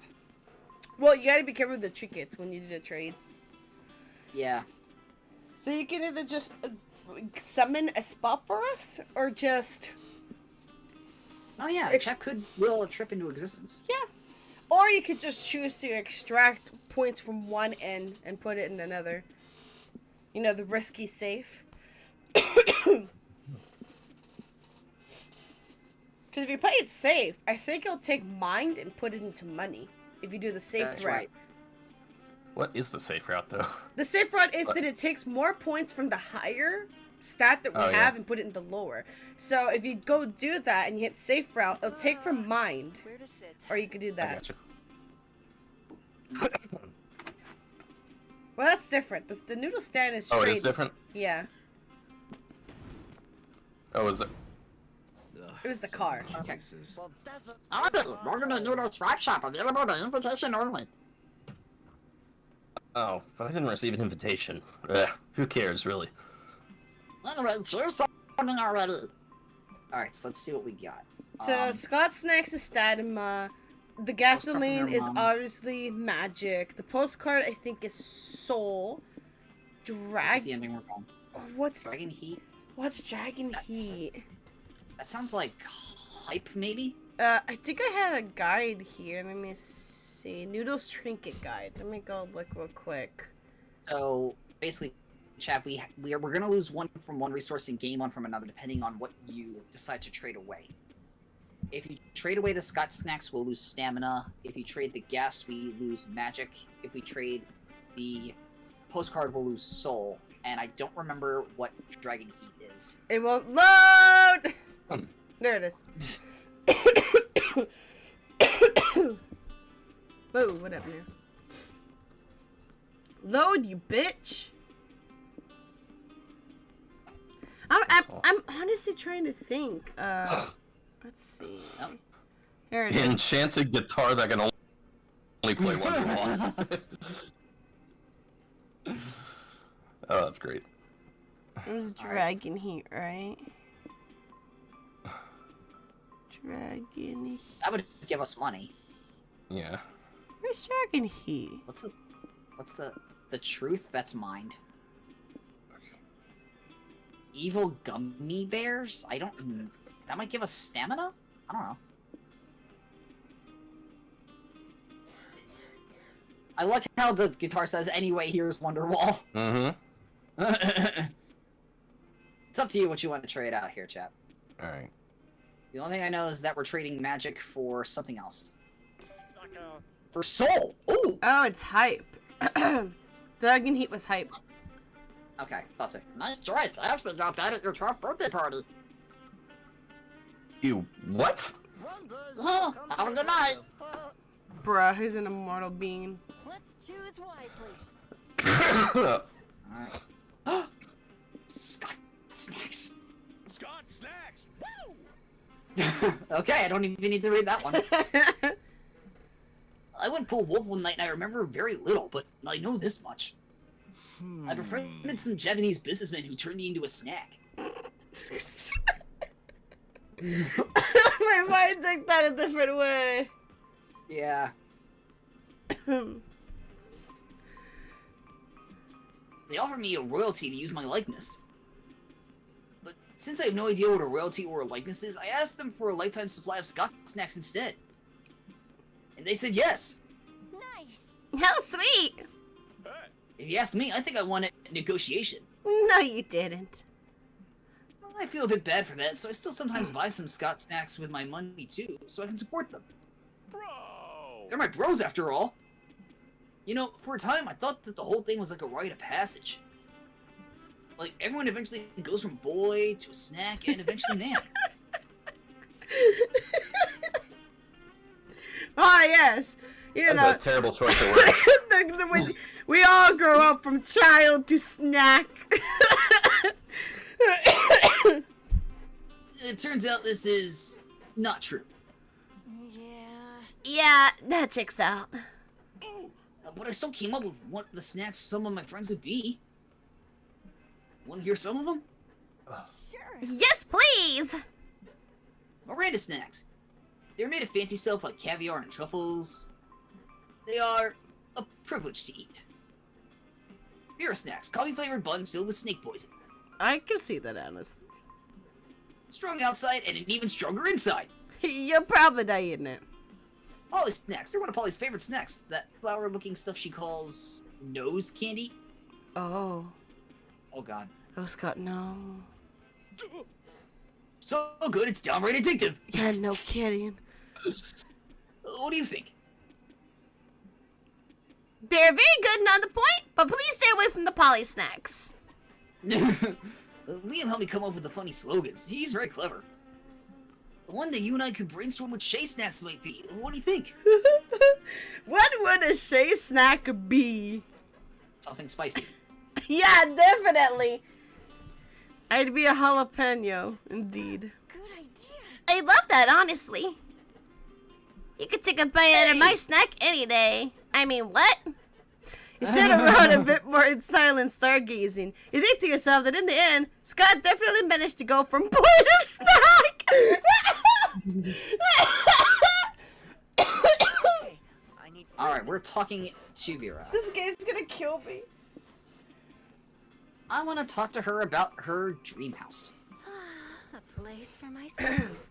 I like how you went from like voicing the main love interest to me now. I want to get a place just for myself. Maybe Valerie could join too, if she wanted. And it's all been planned, as often happens with whatever I desire. First, I made mood boards, then filled notebooks, and now I have comprehensive spreadsheets. That's interesting. Why am I not surprised? Tell me more about it. I want a high apartment with optimal lighting, at least in the living room. Preferably facing east so it's kissed by the morning sun. No less than 2 bathrooms, one of them a suite. No less than 3 rooms, one for myself, one for guests, and a studio. Now that would be my ideal apartment right there. Yeah, I agree actually. That sounds like a really good home. I need a place to work, and while I do want the place for myself, I still want to make it easy for Scott, Polly, or Val to visit us often, and for as long as they want. I like that she holds them so close to her. Yeah. But extra rooms are welcome. I'd love to have a tiny dark room to keep people hostage and psychologically break them to gain useful intel. I want a place that's too far from my dad's house so we can visit each other often. And I want mirrors. Lots of mirrors. I'd kill for a terrace big enough to have drinks and hot summer dinners with my friends. And if push comes to shove, there's also good for doing that thing where you hold a person by the ankles and threaten to drop them into the abyss. You know, the thing any girl dreams of. I mean, you'd laugh if you saw my old notebook with all the little scribbles and doodles. I like it. I'd love to see it. I'm sure it's cute in its own way. I guess. Well, if you achieve this goal, and I'm sure you will, as you usually do, I'd love to visit your place. That laugh. Oh, of course. I can keep you hostage in the dark room and press you for useful intel. It'll be fun. I'm joking. Sort of. Ah, Vera, what a jokester. You stare at the stars and warm silence. Hey, where's home? Alright, Shep, you're going first this time. She is a softie in secret. To a certain amount of people. Alright. We have 9 to go to get the soul ending, but we definitely need to... I definitely want to try to get the extra layer as well. To get the extra layer, it says by week 3 we have to get it. Sleepy. Oh, shit. Wait, let me double check the guide. I do have a guide just in case to look at it. So it says here, you need to accumulate 15 soul no earlier than week 3, while also being careful not triggering the destination no earlier than week 7, or the storyline will be cut off. Ah, so we kind of have to drag this out a little bit then. Yeah. Alright, but we can get some soul to keep that number up. So... Especially because Vera's keeping it down. I'm bored! I want something to happen now! Oh. Oh wait, but we're at 16! Oh yeah. So we can do the storyline right now! Nice! Let's go! Chapter, we're going for an extra layer. Anyways, this is your call. I mean, your move, I'm sorry. Mike was muted. Hey, you just reached a high amount of soul. Good for you. Does that mean you're aiming for the soul-based destination? Yes, we are. If so, there's a wacky adventure that can unlock a layer for that destination. Wanna go for it? Yes! Please, chap, let's do it. Yay! Great. The adventure will be waiting for you on the road. Sorry for breaking the fourth wall. See ya. Alright. Now for your turn. What could be inside this dank, dark cave? Golden jewels, an abandoned mine shaft, dinosaur bones, an ancient civilization that's yet to be uncovered, creepers. Creeper! I mean, all those things are hella unlikely. It's almost definitely just a bunch of bats and rocks in there. But you won't know that for sure until you explore the cave. What are you going to do here?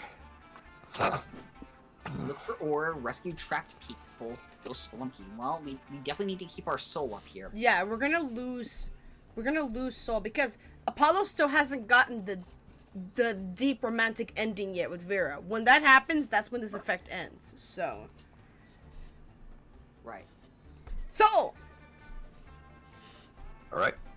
Yep. You, Polly, and Scott are hiking around the cave, looking at cool stalagmites and bats, when you hear voices coming from a far-off chamber. Whoa, bros, there are people in here, and they're chained to that wall. What? Kinky. Oh, okay. Didn't even need to say that line. Hey, Don't worry, everyone. We're gonna save you and bring you back to the outside world. What are you talking about? The prisoners ask. We don't need saving. We like it here. This place is everything we need. The cave people nod at the wall opposite to them. You look and see that there's shadow puppets being projected on it. Look, the shadow doggy is black, and he's playing...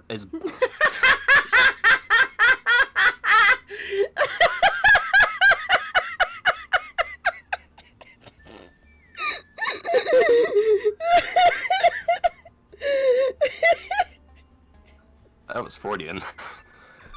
Oh, boy. It took a few seconds for my brain to catch up and go, wait a second!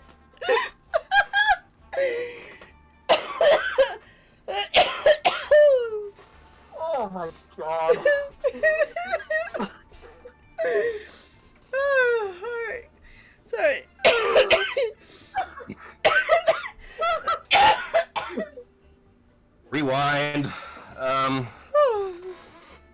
Okay, look, the Shadow Doggy is back. And he's playing with the Shadow Bunny in the amorphous Shadow Blob. Best day ever. Okay, I'm okay. Okay. But those shadows aren't real. Let us unchain you and we'll show you that the outside world is more than shadow puppets. No, the prisoners yell. How dare you try to force us to expand our narrow world views? The shadows are all we've ever known. Why would we abandon them when we're already happy and complacent here? Because learning the truth is worth overcoming your fear of the unknown, damn it. Chat, how do we talk these people into leaving? Either build a bulletproof, irrefutable case to convince them that the outside world is full of much cooler shadows, or it's time to incur some good old student debt to get a PhD in philosophy. Well, we'll be losing money if we do that one. And our money's our lowest stat. We can't run out of that. Yeah, even if Vera's gonna give us some next one. Yeah. Build a bulletproof, irrefutable case. Huh.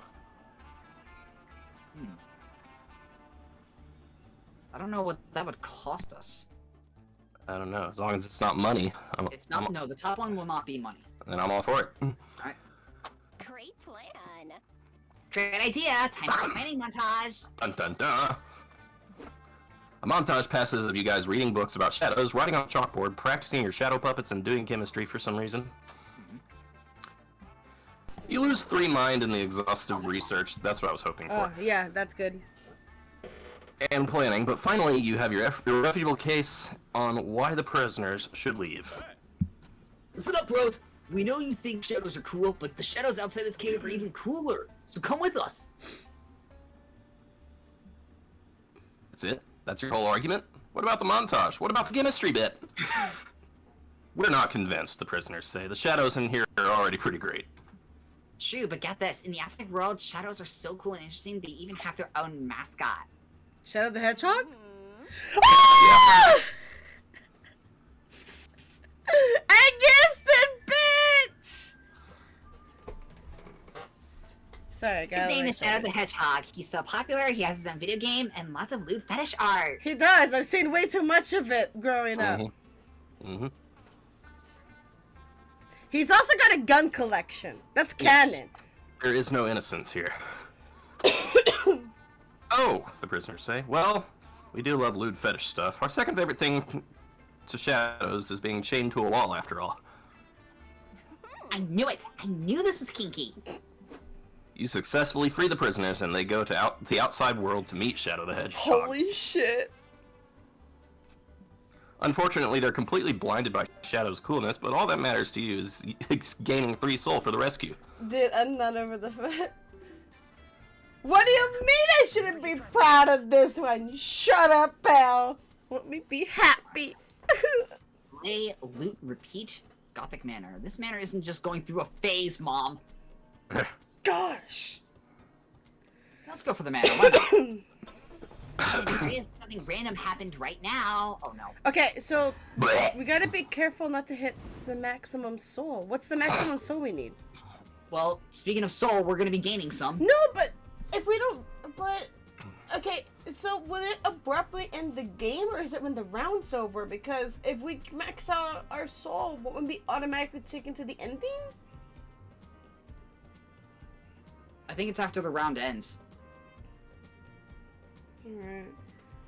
You're driving along like normal when you hear an inexplicable guitar riff. Then suddenly there's a blue anteater in your car.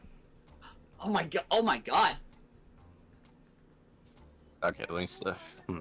I think you gotta do this one, Chef. Okay. This one screams you. Hey, it's me, Tubular Eddie, here to remind you that cool kids say no to gambling. Whoa! Where did you come from, bro? Don't think about it. Okay. It's too late to talk us out of gambling, Eddie. We're on our way to the city of Vice to gamble right now. Oh, bummer. Looks like you'll never be cool kids. Oh no, whatever shall we do? It's okay, though. I'm headed to the city of Vice, too. And I bet everything I know that I can talk you out of gambling when we get Why are you there. going to the city of Vice? It seems like the opposite of a place someone who hates gambling would want to go. Because I'm on a mission to teach the world that gambling's bad. And this advice, by far, needs that advice the most, man. It's also where my favorite cocaine dealer does all his business. All cool kids do coke. Are you sure about that? Ha! Good luck getting the denizens of the city of Vice to give up gambling. You have better luck talking to the merfolk and moving to the Sahara. I know, it'll be a difficult task, but I've got a funny feeling my luck's about to turn around. Leaf, you're as good as giving advice as I am at radical skateboard trick. I feel like we entered a weird Chuck E. Cheese. Have a creative way to convince a bunch of gambling addicts to give up the incredible rush of gambling. It's amazing. My food's here. Oh my God, Chef, I gotta tell you, man, I love that voice for Eddie. Great. It's absolutely fantastic. The gambling to end all gambles. Get the gamblers to gamble on how long they can go without gambling. Are they gambling if they're gambling about not gambling? That sounds like a mind puzzle. That does. I think that's gonna make us lose a mind. And then give them a baby to raise collectively. The power responsible parent team will push them into the right direction. Sounds like we'll lose hype. We've got mind to lose. We've got plenty of mind. Oh, that's my surf.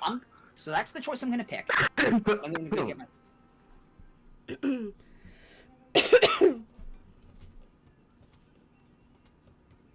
food first. So I will be right back.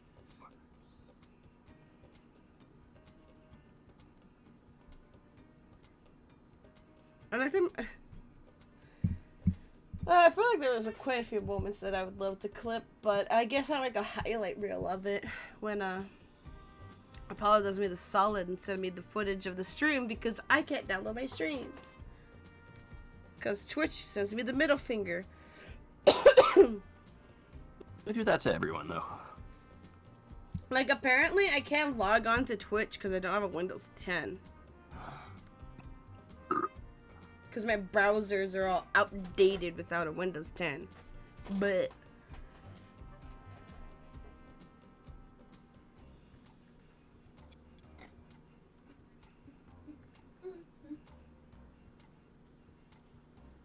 what am I gonna eat? Everyone's getting fancy takeout, and I just have to figure out what to scrounge.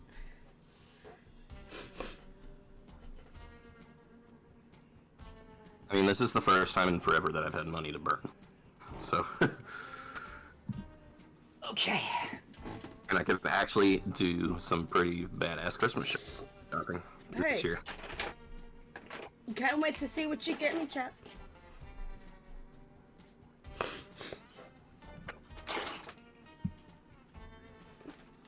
There we are. Alright, cool. So now that I'm back, if I'm not doing any voices, I will, I'll narrate. Anyways, let's do the gamble to end all gambles, like I said. Hey, that's a great idea. What? It is? I'm not even sure what Leaf said. Well, let me break it down for you, kiddo. I'll get to the city of Vice, gather up all the gambling addicts he can find, and I'll say, gather around, everyone. I've got the newest, coolest, tubularist gambling game to play. That sounds great, says the gambling addicts. We literally cannot resist gambling on any game we can find. How do you play? It's you versus the house to gamble on how long you can go without gambling. How many bets can an addict not bet if he's gambling not to gamble on the gamble? I've got this, says one gambler. I'm gonna get back into playing the cello. I'll join an orchestra and stay out of casinos for the next 20 years. They'll never beat me, says another gambler. I'm gonna focus on my kids. I'll raise them to avoid gambling, meaning we'll all beat the house and win triple the cash. Girls love symphony players. I just have to find my kids first. I think I left them at the slot machines. Jesus. And that guy will find his kids, then they'll all be betting to see who goes without gambling the longest, and they'll all win by never gambling again. So they're gambling by not gambling? How is that not just gambling? Well, it's not gambling, but it's still not gambling by gambling on how long you can go without gambling, which will eventually put the end to gambling. All thanks to the power of gambling. Ugh. You lose your mind. That's what happens. By the way, voice acting pro tip: use a lot of body language when you're talking. Oh, well, that's what I do on a normal basis. You can even ask Kapala. When I talk in general, I'm always moving myself. Champ, if you can actually do the narrator for me. Okay. You're driving along when the road is flooded by a sudden thunderstorm. You have no choice but to pull over and look for shelter. He's alive! In the desert. But, in the velvet darkness of the blackest night, burning bright, there's a guiding star no matter what or who you are. You know how the lyrics go. Do I? With wet newspapers over your heads, you arrive at an ominous Gothic manor, knock on the door, and are invited in. Once inside, where do you go?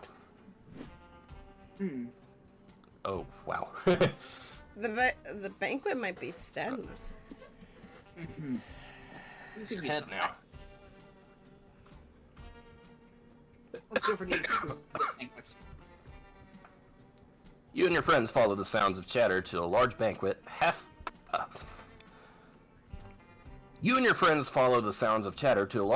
hall filled with all sorts of vintage monsters. There's ghosts in chains, drooling werewolves, ghouls with mottled green skin and rotting teeth. Lame. Gang, I'm not gonna lie, these are the least fuckable monsters I've ever seen. You said it, bro. Why don't we look like that?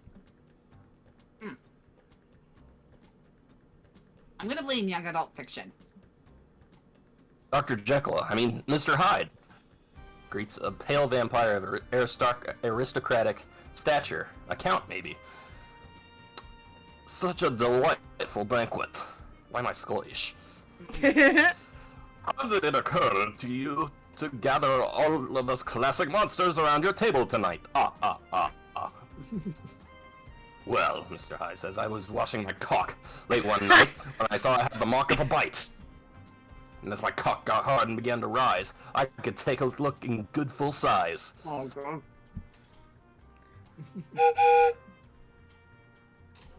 It was a rash! A phantom joins in, rattling her chains like a tambourine. It was some sex rash! Oh, I think I get it. Mr. Hyde got some weird rash on his dick and invited all his sex partners over to inform them in case it's an STD. Oh, I got it. Well, it's very nice of him to be so responsible for his sexual partners while also making dinner for them to ease the bad news. Kinky. Totes, and I guess I was wrong by calling them unfuckable. These ugly ass monsters fuck. This is taking a wild turn. They do. They've also all taken seats at the dinner table, leaving you with only 2 free seats to choose from. Who are you sitting next to? I really like the look of the gothic phantom over there. That ghost guy. Like, look at that plate, though. I took a bite of that sweet. What is that? Is that like a little... What is that dessert? I love the first one. That's one of my pet peeves. Science, you surely edifying to talk to. If you can ignore him, reminding that everyone. Alright, so I think Frankenstein would give us mind, but would probably make us lose hype. I think. I don't know what the ghost would give us. It definitely won't ghost us. Also, guys, I'm sorry being on stream, but I'm really hungry. Yeah. Yeah, I'm hungry too, but I have the habit of just forgetting to eat. I do, too. Hi, Bill. Hey. My name's Scott. What's yours? Figured if you pound a beer can, you can get away with eating something. Anyway, the Phantom lets out an ear-splitting wail, grabs a knife off the banquet table, and uses it to carve Abigail into the wall. Nice to meet you, Abigail. So you're a ghost, huh? My friend Paul is a ghost, too. What's that? She's really nice, positive, and fun. Are you also those things? Abigail shrieks. Wah! That wasn't a shriek, that was That was a shriek. something else. And moves the planchette on a nearby Ouija board to no. Damn, this girl's extra. Abigail. God. Speaking of guys who can't talk, It's okay, it gives us iconic moments. Abigail grips your wrist and shows you a vision of her 9 children dying of dysentery. Oh no, that's awful! You said it, bud. Can you imagine giving birth 9 times? And I got. I should take another swig of water.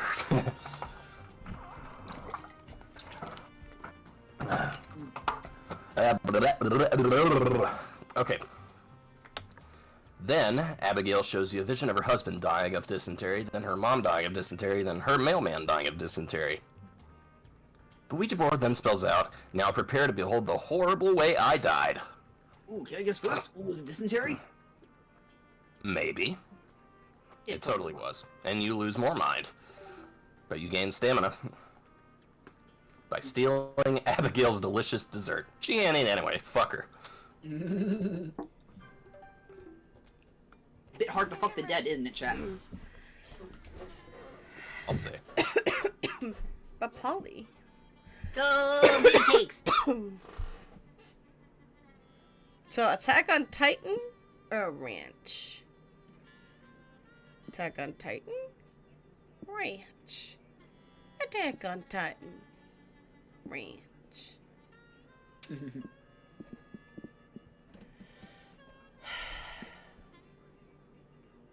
Ranch. Stop feeding my snakes. They shouldn't snack between meals. Sorry, that was totally me. Yeah, no, fine. I didn't want to do it anyway.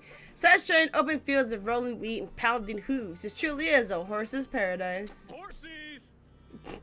Science has proven that there are 3 key activities to do with horsies. Question is, which one are you doing today? Ride, whisper, worship.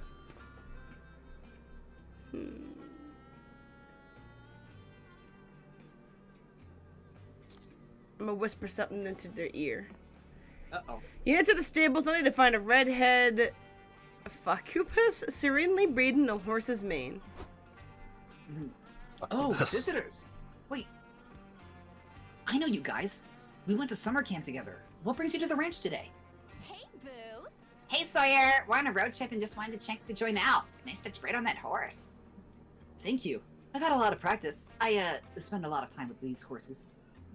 They're so sweet and gentle, and sometimes it's just more relaxing to be among animals than people, you know? Hey! Sure, animals rock. Do people come here to hang out with the horses often? Yeah, some people come here to braid their manes or practice drawing horse anatomy. Some hardcore horse girls even like whispering in the horse's ears. Wow, weird. What did they whisper to them? Is there like an established process to whispering to a horse? No idea. You never tell me what they say, and I figured it's not my business. Why, you want to give it a shot?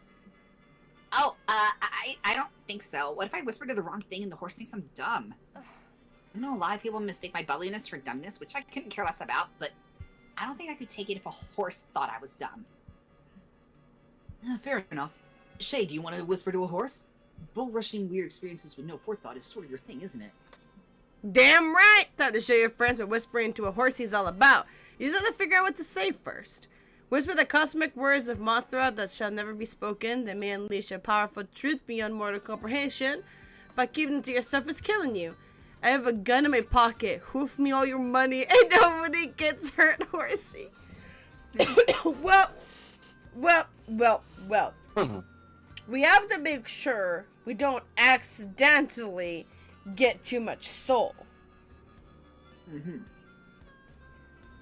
I feel like the top one would cost a soul, actually. You don't think robbing a horse at gunpoint? That's the one I meant. I'm sorry. I'm like, what? You stare down the horse eye to eye. The horse is visibly sweating. You rock.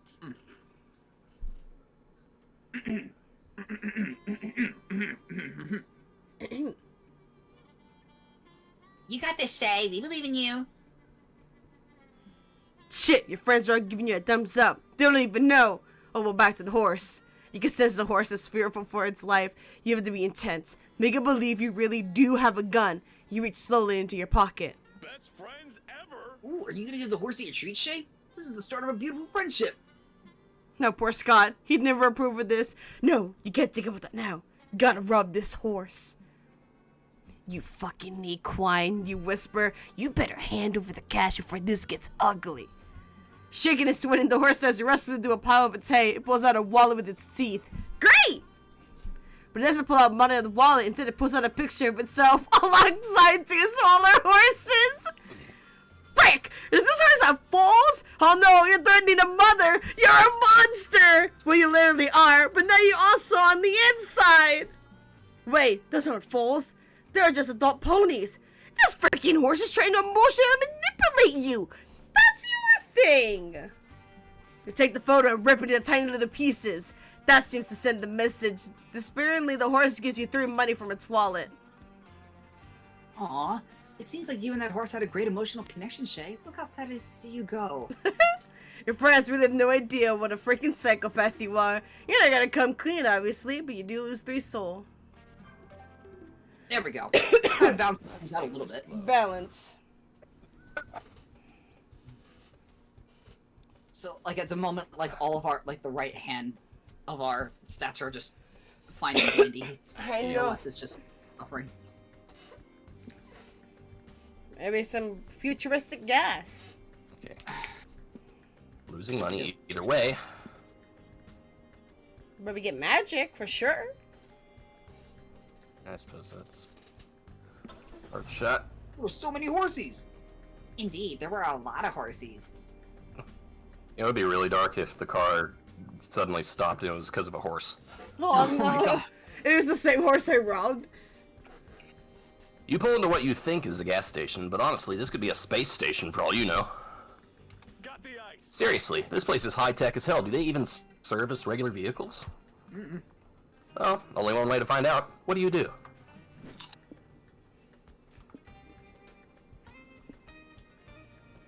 Feel the car's We do have money to burn. Feel the car's sick, so you get some magic. Yeah.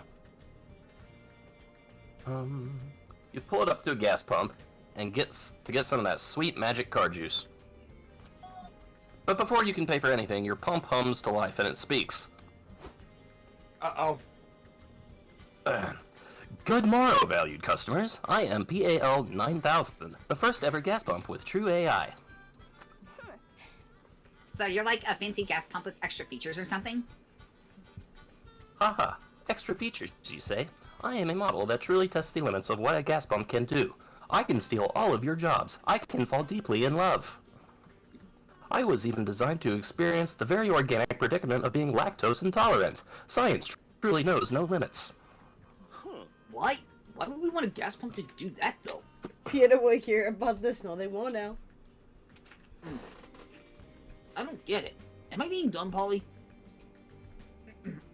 Not this time, boo. Listen, I think we'll settle for just getting some... Never settle, my organic friends. Be like my engineering creators who built a software so advanced that it could only be described as the first electronic soul. For you see, I can even grasp the beauty of art, such as the majestic plays of the Bard, William Shakespeare.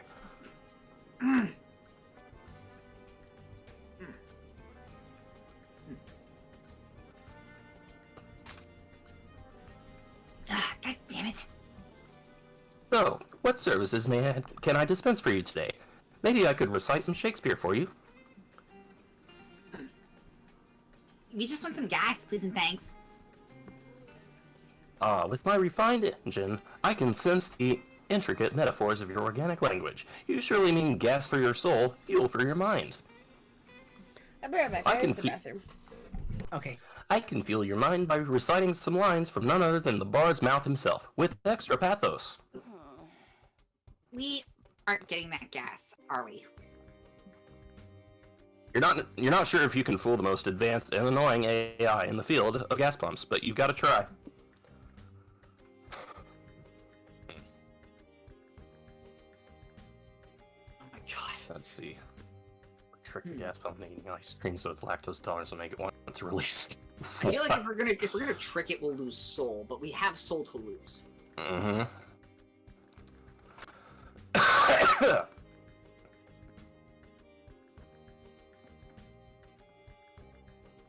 Or we could spend some money to get the production of Fast and Furious 14.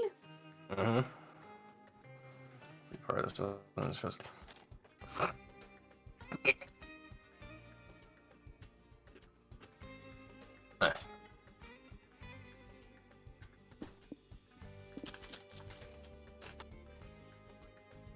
What do you think?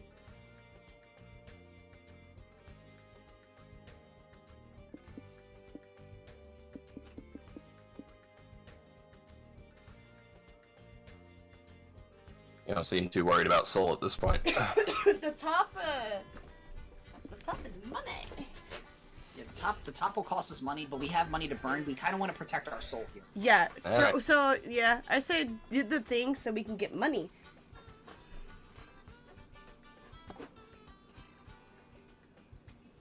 Well, you spend free money for producing play and doing some social media marketing, so everyone, and especially the gas pump, knows your play is the next big thing in theaters. Chap, you're putting on a production of Fast and Furious the 14th? I have always wanted a part in that masterpiece. The tragic story began... The tragic story between Romeo Hobstag and the 1995 Juliet RX-7 race car speaks to my nuanced understanding of both romance and cars. Oh my god. Amazing! I'll cast you in the most complex role of the show, Juliet's secret lover. He pumps her full of love juice every night while Romeo's out bursting heroin dealers or whatever. I don't think I ever want to hear Chaps say Absolutely. pump her full of like love juice ever again. I don't want to hear that ever out of Chaps' mouth. That was too creepy for me. How titillating. I am honored to be your star. I will give you a high-octane performance. Do you get it? That was a play on words. It was very smart. Well, we got your co-star parked right in front of you. Want to give us a little preview of your acting chops? Oh no. Sure. Juliet, my metallic love. The robustness of your chassis accelerates my heart until it goes over 250 miles per hour. We've shrouded our affair under the cover of secrecy for too long. My desire to mate is just too strong to ignore. I can feel the combustible juice of my love filling me. It's just too much. It's going to spill. No. Quick, put the love juice in the car. I mean, Juliet! Ah, I love theater. The pump gooshes. You managed to be only a little weirded out that this confirms your suspicion that gasoline is just gas pump cum. I'm sitting here with just You the gain most free magic disturbed from filling the face. car. You gain free magic for filling the car and for filling your friends' hearts with the magic of theater. There you go. And gas pump cum, I guess. Time to stop and get some rest. Alright, so I'm guessing the next week we'll be able to get part 2 of the tuber-tascular plotline. Right. Oh wait, we need 15 soul, don't we? Uh-oh. Chap, I'm in the middle of a romance. No. Yeah, 15 soul. We need 15 soul, so maybe... Maybe Chap should maybe go to the car and play risky? Yeah. Where to sit? Meanwhile, I'm continuing my romance arc. Strategy here. Same. Let's see what the comfiest So, Risky spot is. Traveler would be the option here, chat. Yeah. Okay, so now we gotta focus on mind. Choose wisely. Mm-hmm. Oh, alright. Deep breaths, deep breaths. I'm scared. Deep breaths. Muscles! Workouts are the best! Muscles are my little friends who keep me company all day, and I must feed them with my workouts. Some of them are nuts a little. Right? That's a sign I'm doing my job right! I do my best to cover all the muscles. Like right now, I'm doing my daily dose of banter to keep my tongue muscle big and healthy. Deciding what workout to do every day is a challenge in itself. There's so much stuff to choose from. There are workouts hidden in the most unexpected places, like chasing a car or hugging friends. Nice. Who'd have thought? But you need to be careful because sometimes you gotta think a workout idea is super cool, but it turns out to be bad. What if that super awesome idea was actually dangerous all along? You could hurt yourself or others, like other people or even your own muscles. You want to point out that hurting your muscles would fall under hurting yourself and not hurting others, but you're passing this one. You need to be careful, bro. Being this buff is a huge responsibility. Being a buff boy should never come at the cost of being a good boy. Sure. Of course. I need to be smart when thinking of workouts to do. I need to be thoughtful. But you know, I'm not super smart, so sometimes I run out of new workouts to try. Maybe I could help. Let's do it. That'd be great, bro. Let's brainstorm. What workout could I do today? We can even work out together afterwards to test our muscular ideas. How about Scott while holding his sweaty, muscular body close to you? That sounds like a plan. Would it be okay if whatever we come up with isn't too complex? I don't know if you noticed, but I get, confused easily. Ah, that's fine, buddy. Of course! I'm sure that we could think of something simple that doesn't put anyone in danger. Not even yourself. Awesome, bro. Gotcha! So, what about an anime workout, kicking a waterfall push-ups under augmented gravity and fighting a lifelong rival to be your nemesis? You can help by spotting Scott while he works on his muscles. You can see from the campus house. It's butt workout time or lifting a whole tree. I think butt workout time. Cause like it'd be a simple workout that he can do. Right, and technically speaking, the ass is also muscles. Exactly. So I think you're right on this one. Gluteus maximus. Wait, butt workout? That's genius! Butt workouts are great, and you need strong glutes to help you walk upstairs or hike. I do butt workouts every now and then, but I'm always a bit unsure if it's working since I can't check my butt muscles myself. Alright, I need to step out for a bit. It makes me feel kind of bad. I don't want my glutes to go unattended. Would you be really down to keep an eye on my butt cheeks as I work them out, bro? Yes! Bro. You're such a good person. Oh yes, definitely am. And can I confess something? Sure. Always, Scott. Always. I've seen you always staring at butts and talking about butts and even sometimes drawing butts. No shit. Guilty as charged. Well, I don't know. I think you're cool, and I always thought it'd be cool if you liked me, so I imagine having a strong, handsome butt would be a good first step. Oh my god. Sorry, I wasn't startled by that. As a butt person, I totally wasn't startled by that. But Scott, your butt's already incredibly handsome. Your butt is so handsome, it can host a fundraising gala or a movie award show for how handsome. That's a tight ass, son. You mean it, Shay? I've never been more honest about anything, Scott. I mean, that face is my face. Aw, thanks. Although, Coach always says that growing complacent is the worst type of growth you could pursue. Even if you already find my butt handsome, I must keep improving my butt to reach even higher handsomeness. Good idea. That's the spirit. Would you help me with this? Would you help me while I'm doing intense butt workouts? I was born for this, Scott. I was literally the one who proposed it just now. Let's do it. Perfect.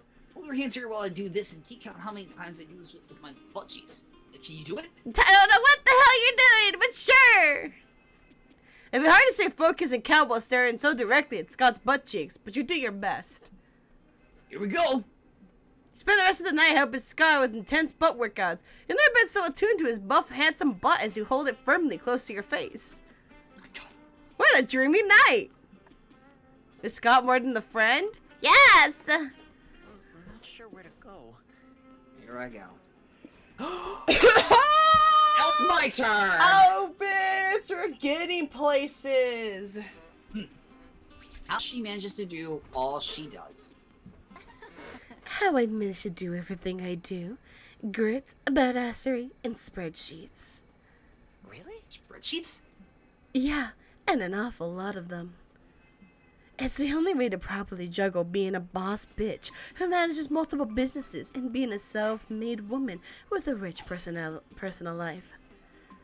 I started managing tasks for my company that develops market distributing apps like murder. Reference! Murder?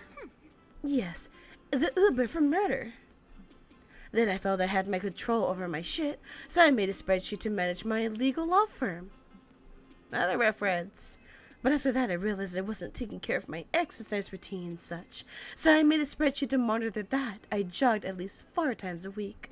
Ugh, spreadsheets. Soon after came my spreadsheet to keep track of the books I've read, and the one to keep track of friends I haven't seen in a while because I'm too busy. I see. An awful lot of spreadsheets indeed. Pretty much, yeah. Too many goals. It's a bit stressful. If only days could have more than 24 hours. I just like knowing I'm in control, never leaving anything to chance. The thing is, the more I try to control, the more exhausting it becomes. My goals keep multiplying like rabbits. I gotta conquer life. Sounds like a lot, Vera. Like, do you even enjoy jogging or reading a book if it becomes a box you have to check on your spreadsheets? I don't know anymore, and that scares me. I'm trying to exert control over all aspects of my life. And yet my spreadsheets are sort of getting out of control. I feel trapped in a prison of my own making. Well, it sounds like it's time for a prison break. How can you help, Vera? There's no shame in delegating, girl. It might take some trust, but it's always better than testing what Vera Overland's breaking point is. That sounds right. True. The problem isn't Spreadsheets out of control. Maybe the solution is a spreadsheet. No, don't. No, a spreadsheet on top of spreadsheets. That's just no. That's gonna be too much Yep, stressful. Yeah, so the middle one's out. Yeah, the problem isn't you, but other people not being up to your speed. You can manage all the other people in your life to fully optimize every. No, that's what. No, the first one. No, the Yeah. first one. Has to be. Delegating. I don't know. People who are not me tend to be fallible and overall idiots. Well, what's the alternative? Keep managing everything by yourself until you get to 100 spreadsheets? I'm sure you'd love to celebrate that milestone by having a stress-induced mental breakdown. Well, You're not wrong. Days aren't going over 24 hours anytime soon, I guess. I could have a sort of right hand for my businesses. Maybe even a personal assistant for everything else. Good idea. That's the idea. The more you can take off your plate, the fewer chances there are of you choking. Oof, I just don't know. I'm not used to accepting help from others. I'm the one who does the helping. You can try and see if you can get used to it. Yeah, I could try it out and see. There's nothing to lose, is there? not bad. I hope I don't regret saying this. Leaf, but your idea might not be terrible for once. Let's give it a chance. You spend the rest of the night discussing how to find a personal assistant for Vera. She has some high standards, but it seems she's really open to this. Yes, Vera is more than a friend. Whew! Alrighty. It's good the chaps last. Oh, so we gotta make sure we don't hit 25. Okay. We can't hit 25 before week 7? Hold on, let me get the guide real quick. Yeah. Let's do this. Week 7 should be So the we safe point. Alright, Charming Village There's- or the casino? There's 3 road events we have to encounter to finish the story. Okay. Chances are, they're gonna have a fun time. Look, the cloud looks like a plane! You said it caps at 25? Yeah. God, that is a Because plane! I thought it was 20. No. Flashing lights, rolling dice, people sobbing as their life's fortunes are gambled away. Oh no, Tubular Eddie's gonna be disappointed! No doubt about it, you're at a casino. Oh, Gambling wow. is risky and reckless, but so was going on a road trip with Polly and Scott, so whatever. The question is, now that you're here, what will you play? Chance roulette, the forbidden games, skill. The stats which are affected are random every time. Ooh. Okay, that's what. How about we play This is scary. the forbidden game? Tubular Eddie's gonna be disappointed in us, Apollo! Ah, who cares? But he's so tubular! Tubular! Now you're wondering who two of you will get. I mean, we'll see.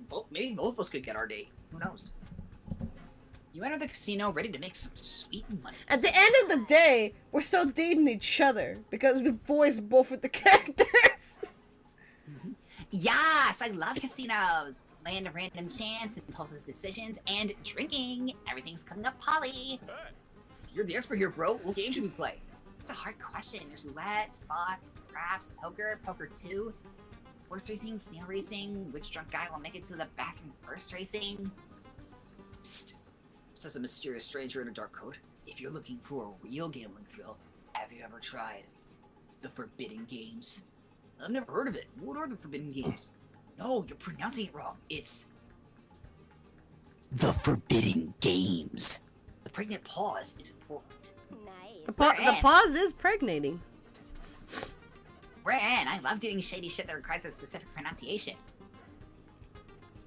The stranger leads you to the back of the casino where a bouncer stands next to a curtain. What are you The stranger playing? stands there, and the bouncer pulls the curtain aside. You're led down a dark hallway. Then you pass the kitchen. Then you pass what appears to be an illegal boxing ring filled with brawny fighters. Then you pass a room filled with people in cages. They're all sobbing. Never make a deal with the small green creature with the tentacles. Noodles! Oh Never make a shit! deal with noodles. Yo, what the frick is noodles? You pass another kitchen, then another dark hallway, then another illegal boxing ring, but it's in a kitchen and the boxers are wearing chef hats. Here we are, says the stranger at the final room. Welcome to the Forbidden Games. I'm so glad you picked a forbidden game just for that. Wow, this place is really dim, dusty, and smells like bad decisions. The Forbidden Games room is filled with tables around which sketchy, scarred people sit, playing inscrutable card games and flashing knives. This doesn't seem safe, but it was a long walk to get you here, and you need a breather before you go back, so you might as well pick something to play. The extremely strange table where they play a game that seems to be riddled with obscure rules and little sense. The Lenny gambling table, where people gamble obscene amounts of money on all kinds of things around this random dude Lemmy's life without him even knowing. I feel like that would be soul taking. The Lenny gambling, because it's about life. Okay. Maybe it's my assumption, just because. I'm gonna go for, I'm Because we're gonna just. go for the guy with the muffin. Because we're just stalking a guy. Wouldn't that ruin our soul? Probably. The game is apparently called Feral Hamster Blitzkrieg, and you have no idea what you're doing. The croupier deals everybody 2 cards, 2 dice, a whistle, and a 16.5 marbles. Half. The guy to your left rolls his dice and gets 2 ones. The girl next to him folds her card into an origami swan. She's given Mama 2 points, huh? Given 2 mana points. Yeah, 2 mana points, mama points. Hell yeah, what game we playing? Player blows her whistle and yells, "Change places!" Everyone runs to new seats. Eating contest! The croupier shouts, hitting a gong. Finish that muffin! Everyone gets a jelly bean muffin to eat. The player to your right bites into his and realizes muffin is a bomb. It explodes in his face. The next player throws a dart at the dartboard. It lands on a space that says B. The letter B is added to the Hangman game, spelling out bomb. The player explodes. Leave! I think I figured it out! I know how to play! Do you, or are you just really drunk? Those aren't mutually exclusive, boo. Invoke your get out of the game free card and tag Scott in! What? Why me? Because you're the only one who can legally play the Lycanthropy Kamikaze Gambit. Just trust me on this. Yeah, sure, fine. Anything to avoid getting hurt by a surprise bomb, you play your get out card and let Scott take your seat. Okay, Scotty, pick all the red jelly beans out of the muffin, then feed into the feral hamster. If it doesn't eat your fingers off, you win. Okay, wait, which jelly beans are red? I can't remember the difference between red and the other colors. That's sad. I mean, he's a dog. So has the whole black and white thing. Ollie helps him. Scott feeds the hamster, and by keeping all his fingers intact, you win the game for some reason. You gain 3 money. Oh, we didn't lose anything. Let me untangle my tentacles first. Yo! Oh, but we went under 15, so now we have to restart the storyline. No, we don't. All those forbidden games. That happened last time when we played for Magic. We had to keep resetting the storyline because we kept going under 15. Then we never finished the storyline. All right. If it's different now, maybe it's because of an update?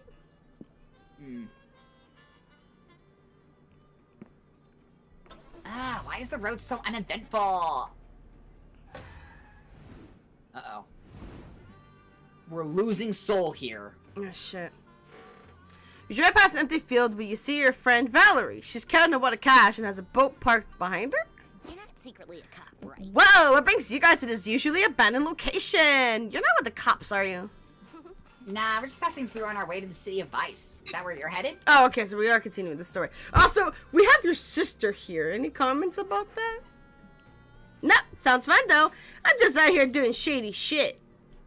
I met a guy here that sells some perfectly legal goods, but he didn't have enough cash to pay me up front, so he offered to give me his boat to make up the...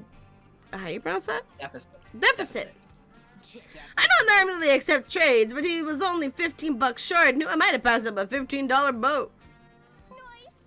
Nice. Got any fun plans for your new boat?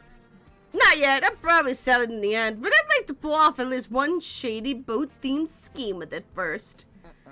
I'm not sure what I'll do yet, but I'll come up with something eventually. Doing shady shit's kind of my specialty. Hey, yours too! Oh shit! I just knocked something off my table. Hey, yours too! Here's a golden opportunity to impress your crime-inclined friend. Pitch a scheme to Val could pull off with her new boat. Get into a life of piracy, selling like a photo and for other vessels, film a TV show where people sail with you into international waters to fulfill their most illegal dreams. Ooh.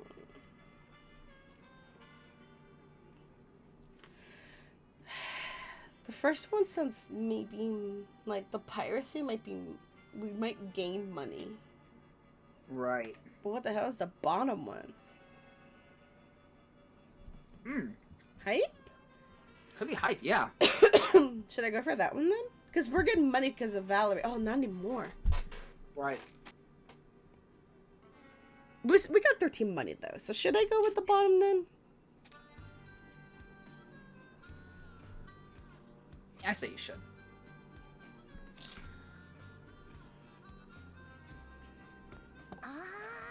That sounds hilarious! I'm doing it! Thanks for the idea, Shay! You all continue your road trip, excited to watch this show one day, where thanks to the power of time skips is today! Oh my god.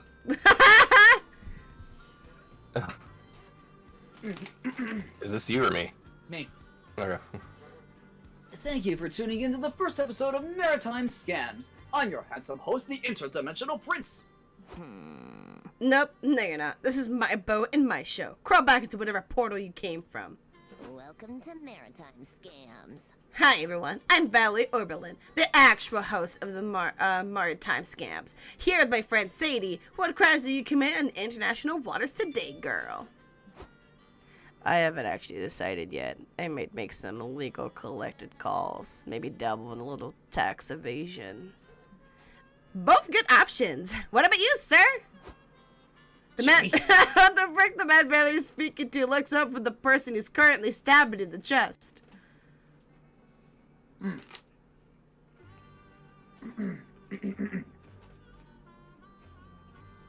Okay.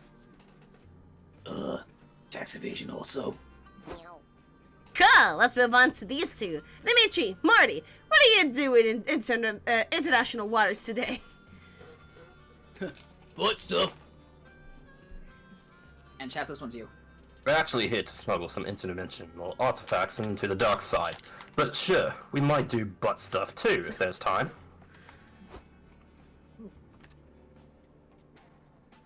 I'm in on the scheme too. Nobody does multi-dimensional smuggling or international waters butt stuff in the interdimensional prince. None of you are allowed to do butt stuff on my boat!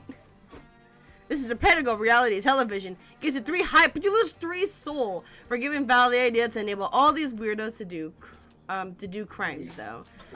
Oh, Yeah, wow. that was Yeah, I hope they can find soul in this random hotel. Where do you... Alright, you're up. Fun fact about the 3rd week, though. The 3rd week is going to work like the Godzilla weird dating romance event that we did, Apollo. So pretty much the last week we all have to work together to figure out what each word is what stat, and whatever stat we have higher, we have to pick that one. So that's going to be our final week, and we have to not mess it up in order to get the extra juicy ending. Right. We also need to collect some soul, because oof. Where do you say when you're too cheap for a real hotel but too fussy for a regular motel? Here, apparently. This place is full of class, charming boys. 3 things you've always lacked. Which means tonight is the perfect night to cosplay as a rich fancy person. What do you do? Prank call the front desk. Visit the bar. Explore the amenities. If we prank call the front desk, we might lose soul for that.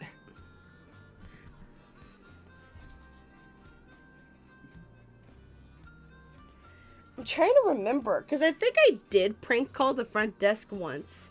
And I got soul, but I lost money. Oh, then if you remember doing that, then do that.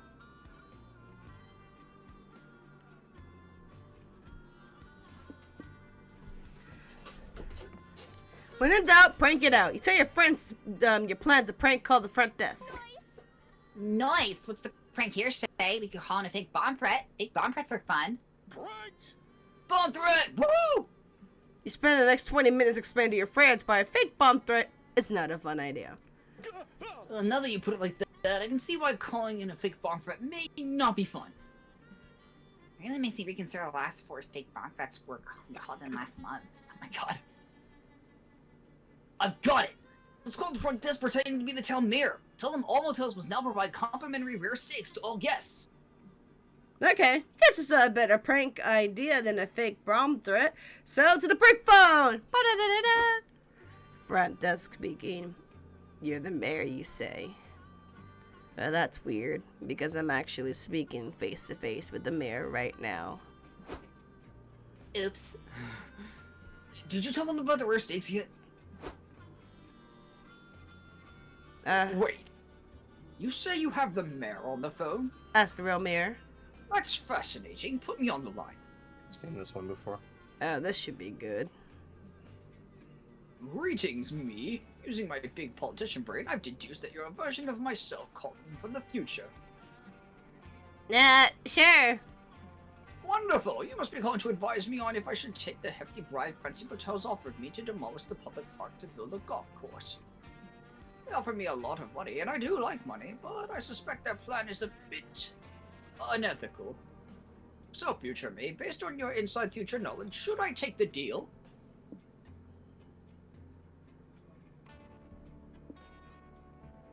Yeah, it was this one. Don't do it. And Yeah, then there we go. And you get, I think you get soul, and then you lose money. Yeah. A week later, the mayor sends a letter to your car. Now I managed to address a letter to your car, or why they knew that that would work, but just roll with it. Dear me, I wanted to thank you for your amazing advice the other day. The bribe money Fancy Motels was offering would have been nice, but it turns out they were really evil. Not only were they underpaying their employees and sacrificing 5 random guests to an Eldritch Motel god every Sunday, but I learned they weren't even disposing of the bodies afterward in an eco-friendly way. Oh, the horror. It's a good thing I didn't get tangled up in that. I bet we got so many karma points toward being reincarnated as a robo-dinosaur. I've been working hard racking up more karma. I even helped an old lady get into a taxi this morning. She was so senile, she said she didn't even want to get in a taxi. Oh, silly old bird. It's a good thing I was there to assist. I've been so busy getting karma that I haven't had much time to be a mayor, so I've been falling behind on my bills a bit. Well, that's a problem for future me, and future me is, of course, you.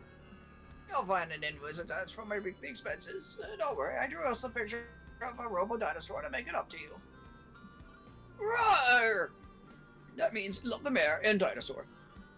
You have 4 soul for halting the Fancy Motel's Ring of Terror in this town. You lose 4 money paying the mayor's bills, though. Being the good guy doesn't always pay. Pretty fair balance. Okay. Alright.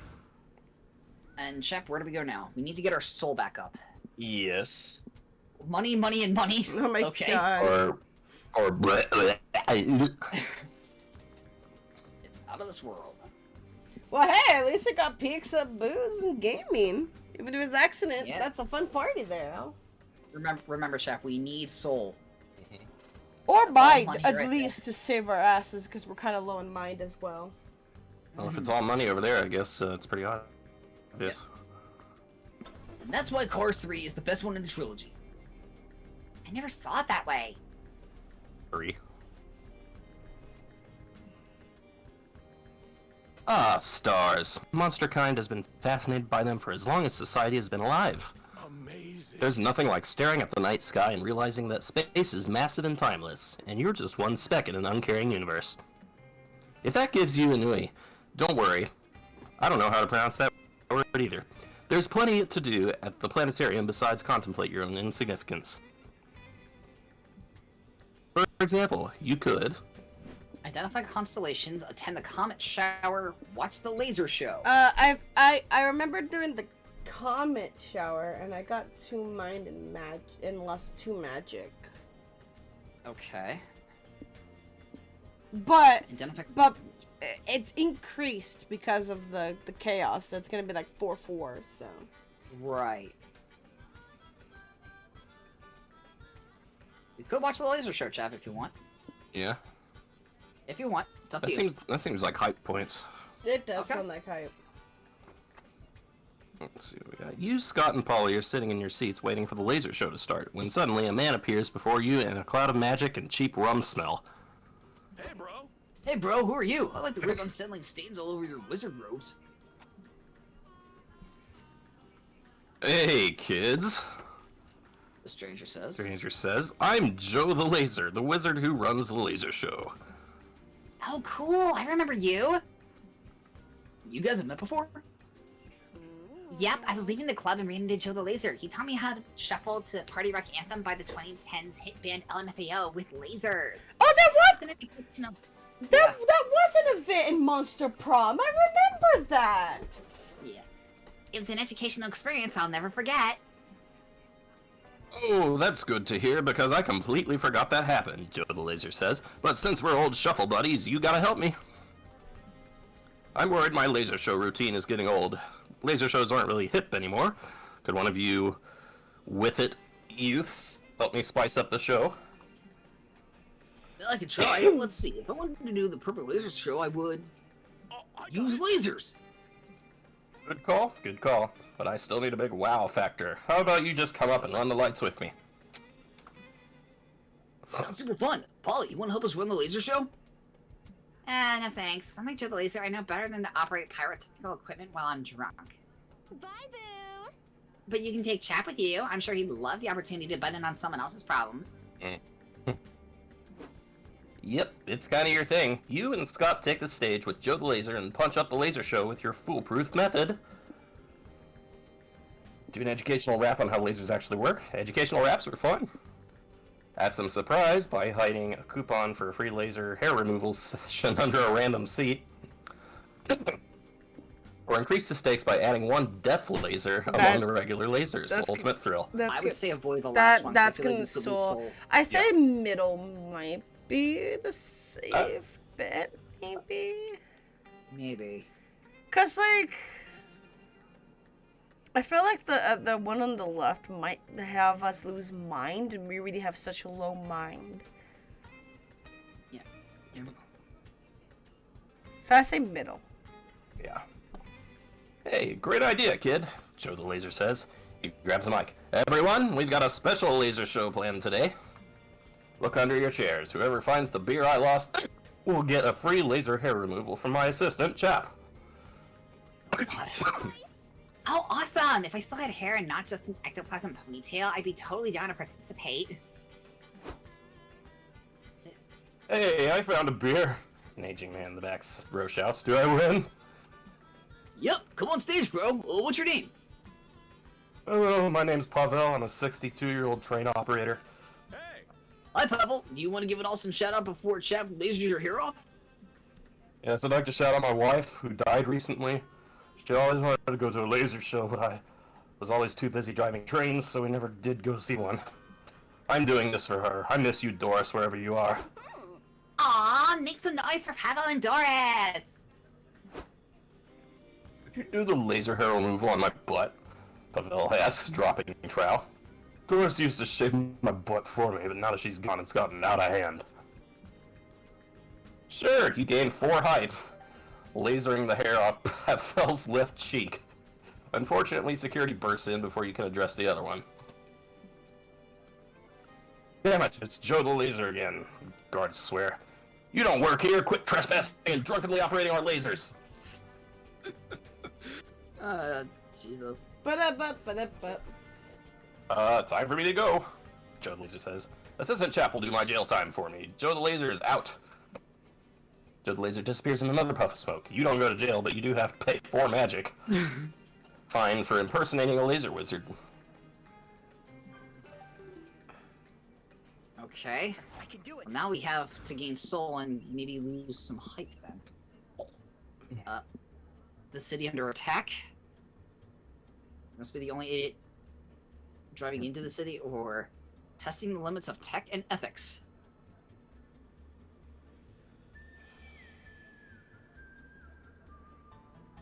Let's go for the city under attack.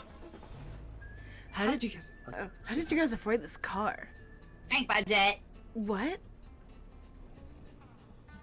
Burning buildings, screaming people, and eardrum shattering roars. There's no question about it. A kaiju was attacking the city. I'm not sure why you decided to visit a city obviously experiencing a deadly event. No, then again, I don't know why I even expect logic from you anymore. Nevertheless, you now need to protect yourself from death by giant reptile. Just what do? Fight the kaiju, evacuate the city. I feel like if we evacuate the city, we'll gain soul for doing a good deed. So yeah, let's evacuate the city. You wisely decide today isn't the day to play the hero. Better to take the more practical approach and help people escape the kaiju, but there's a problem. Everyone, get your butts out of the city now! I don't know if you noticed, but there's a enormous kaiju here to kill you! Oh, great. Ups a nearby woman. Don't tell me you kids have fallen for it too. Not cool. Fallen for what? Did someone do a prank on us and I didn't notice? We'll get those suckers next time. It's not a prank, you moron. It's a conspiracy. The government only wants you to believe there's a kaiju destroying our town and eating our loved ones. It's obviously a nationwide cover for all the radioactive chemicals they put in vaccines these days. You sheeple need to open your eyes. Besides, the threat of kaijus is overblown, says a man. I'm sorry. Besides, the threat of a kaijus is overblown, says a man in a fedora. The leftist media is abusing kaiju panic to push an agenda. Wow. Jesus. Fucking Somebody's been doing their homework. Somebody's been drinking red Kool-Aid. You need to get your facts from a real news source, like my podcast, where I report on every thought I've ever had about what women's arms should look like. I meant to say this game's writers have been doing their homework. Oh yeah, no, they definitely do with the way they write things. Oh yeah. Topical. These people suck. Are you sure we just can't let the kaiju eat them? It's tempting, but you already decided to be the bigger person today. You just need to find a force stronger than common sense to drive these citizens out. Build a super long water slide that leads far outside the city limits, or Gentrify? gentrify the city, forcing the remaining population to move away. I feel like the top will make us lose money. I mean, we've got money to burn. Build a super long water slide. Oh, that sounds like we might gain hype. Yeah, that's gonna give us more hype. All right. I don't know. Let's try this. You get down to business opening an overpriced hipster business. You buy up some foreclosed houses and turn them into a Whole Foods. Then you open up a 15-floor froyo restaurant in the old glue factory. You unemploy thousands, but all those glue tubes are perfect for dispensing expensive toppings. Lee, check it out! Scott and I opened a healing crystal store chain. We're just reselling all the rubble from the buildings the kaiju destroyed. Yeah, and I've been digging the rubble and finding a lot of cool jewelry and money and stuff left for people for me to find. You can sell that stuff too. Soon, the only people who can still afford to live here are either very wealthy or undead, aka the only people that aren't being affected by the enraged kaiju. You save the population from the physical kaiju, but you also introduce them to the greater metaphorical kaiju of poverty and homelessness. It's a double-edged sword. It makes you such a tier. A tier that you dry with a $1,000 bill you made selling dumb hipsters shiny robots. We didn't get today, gang. I've been thinking, do we really need to get back on the road? I kind of love all the success we found here. I agree. I like living in the city. It's fun when you have all the money and run a business based on digging expensive stuff out of the dirt. Truth, maybe it's time we grew up a little. I can give up pranking and partying for a life as a big city girl. Can't think of any reason why not.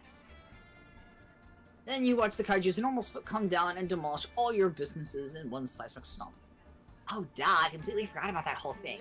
Oh well, back in the car, everyone! Other way around! Shit!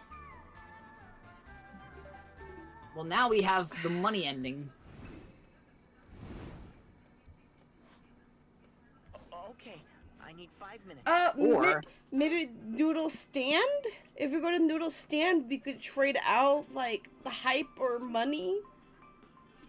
Yeah. And- For the soul that we need. 'Cause Yeah. We need to get that soul back up. Yeah, and then, And then you and Shaq can go to the car and... yeah. What's our strategy here? Alright, so yeah, we're going for the soul ending. We've decided upon that. We need to get our soul back up. But we also have to make sure we don't go in danger zone for magic and mind. So, Right. what are we gonna do? The cautionary? Oh, welcome to Noodle's Trash Buffet. We're gonna double cautionary? Yeah, hang on a second. Alright, so let's see. How So to road trip the book. Dragon Heat is hype. I checked. So we're gonna trade hype for soul.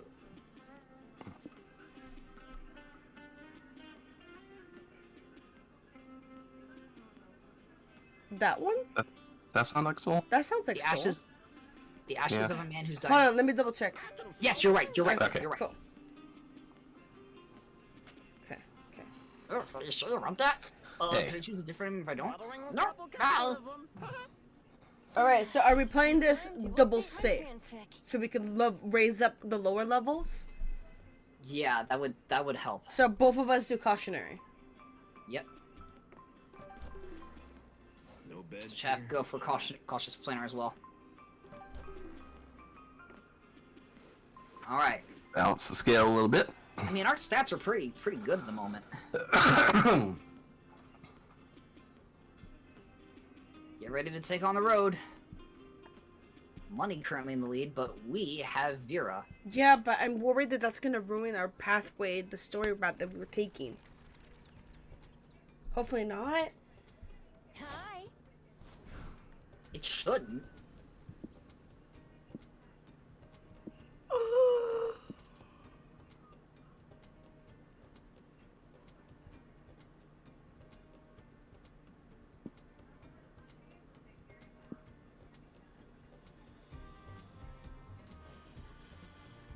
I'm just now reading your story, Al, in the chat. That's awesome, buddy.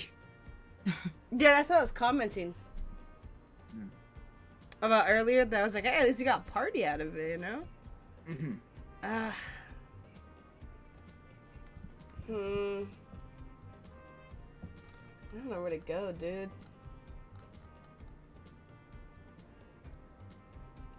Cause like, both of them don't have soul. I'm trying to think. Well, we don't have the perks activated anymore because we completed the romance. We don't have to be worrying about losing stuff. Right.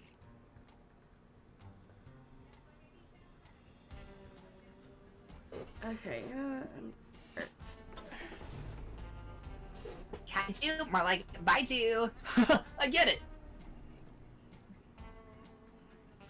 Art is beautiful. Art is emotional. Art is a raw, unfiltered exploration of the monster condition. Such inspiration. Art is apparently painting a white strip on a blue canvas and charging $40 million for it.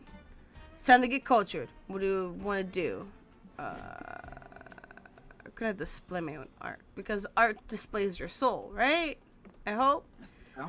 You tell your friends that you intend to display some of your own artwork at this exhibition.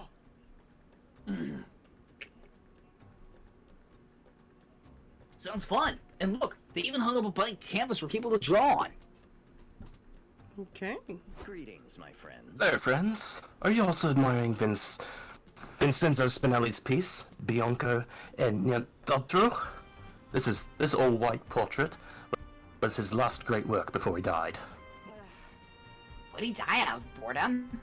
Celebration. Looks like all Polly and friends are gonna have to put the twerk in artwork. Yeah, let's draw something fun on the boring canvas. What? You can't draw on Spinelli's masterpiece? It'd be a crime against art, and also against the actual law. Don't worry, Liam, our art will be hella legit. We'll even do our drawings on paper first, then pick the best one. Well, I'm not just going to stand by and let you deface an art piece. Not without my input, anyway. Give me a marker. You all take a moment to create your drawings and take turns showing them off. Jesus Christ. Behold. Feast your eyes, plebeians. A blank page, inspired by Bianco e Nient'altro. It's an expression of ennui in an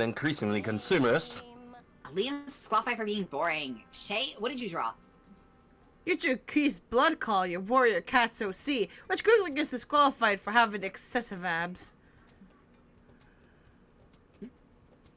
It's okay, Boo. You can still make a mark on the art world by choosing which piece to be exhibited, mine or Scott's.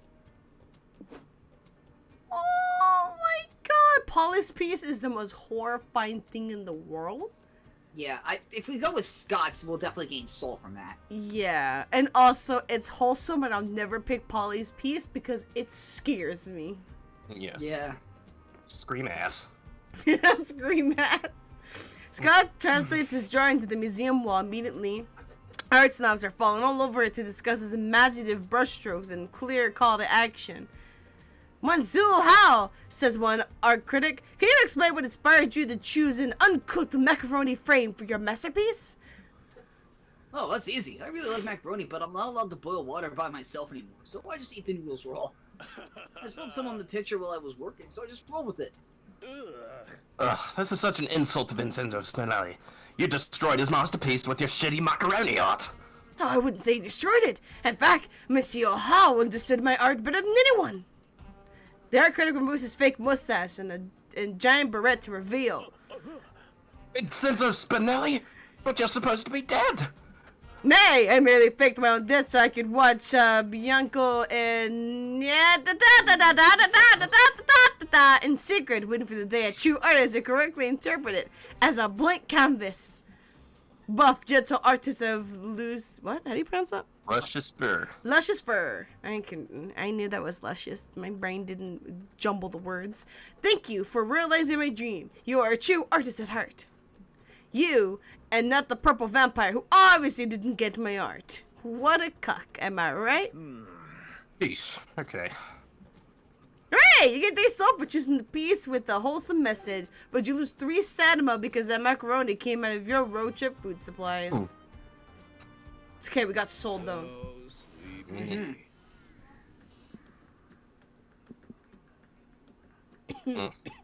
That makes Soul go down. Yeah. So. Yeah, there's one option to go down. I mean, if we do Sadama, there might be a chance that we just lose money. We can afford that.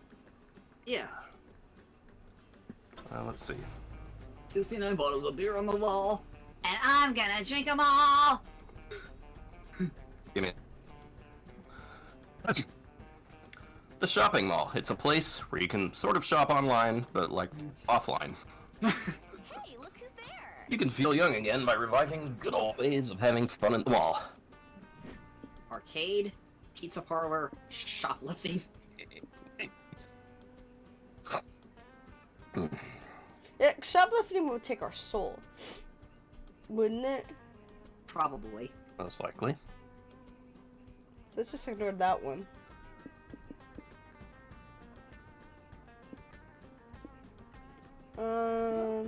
Makes stamina go up, wouldn't it? Yes. Well, I mean. So like, Actually, no, wait, okay, hold on. My brain forgot how to brain for a minute.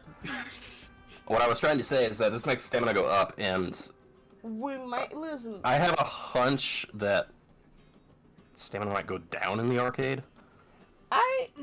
That's a good point. I could see that. Or money.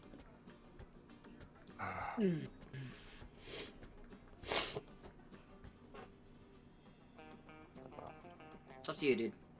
Well, this is relevant to what I've been doing for the evening. Ah, You're looking for the food court when you see your friend Valerie sitting on the center fountain and texting. She looks up and smiles at you. Hey, stranger. Hey guys, long time no see since my TV show. What brings you to the mall?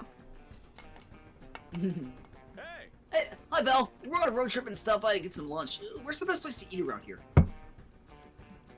Bad question. All the food here is garbage. But I could take you to the least garbage food they serve. Welcome to Pozzo's Pizza, where every slice is sliced with love. Love that chain-smoking lady voice for that. Except we're fresh out of love, so we've been slicing it with the pocket knife that chef uses to cut cocaine. Is that Coke on the menu? Hey Sadie, I didn't know you still worked here. How have things been? Oh, you know. It's been a lot of this.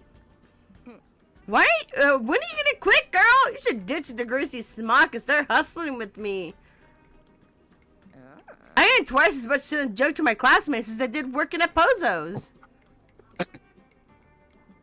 Thanks for the offer, but I don't mind it here. We both know the night manager would be useless without me. Suit yourself! Anyways, avocado trouble fried with extra anchovies and bell pepper under the cheese and a saucer of milk to drink. Valor as usual, coming right up. What about you guys? Almost as usual. Whatever that is.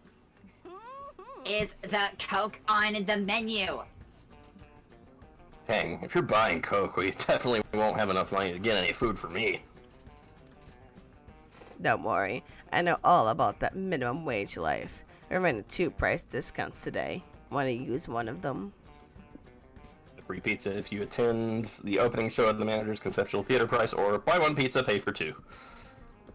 Well, you're getting. So the bottom one is losing money. The top one might be high.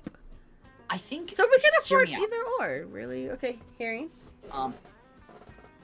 If we go for the bottom, will lose money, and then Soul will be in first place by itself. At which point, we can do some stuff to try to haggle around and maybe play a little risk. Yeah. I see where you're getting at. Yeah, yeah. I would go for the bottom, chap. This is some money. Huh? I think that was just a typo. You don't have to. No, Chef chose buy 1 pizza, pay for 2. Now he has to do it to abide by the pizza promo laws. The pizza promo laws! There's no such thing. It's okay, we know you're contractually obligated to deny the pizza promo law's existence, but we know the truth. Wink. What? Yeah, remember the massive uptick in murders after the infamous pizza promotion of '97? The one that promised the pizza to die for?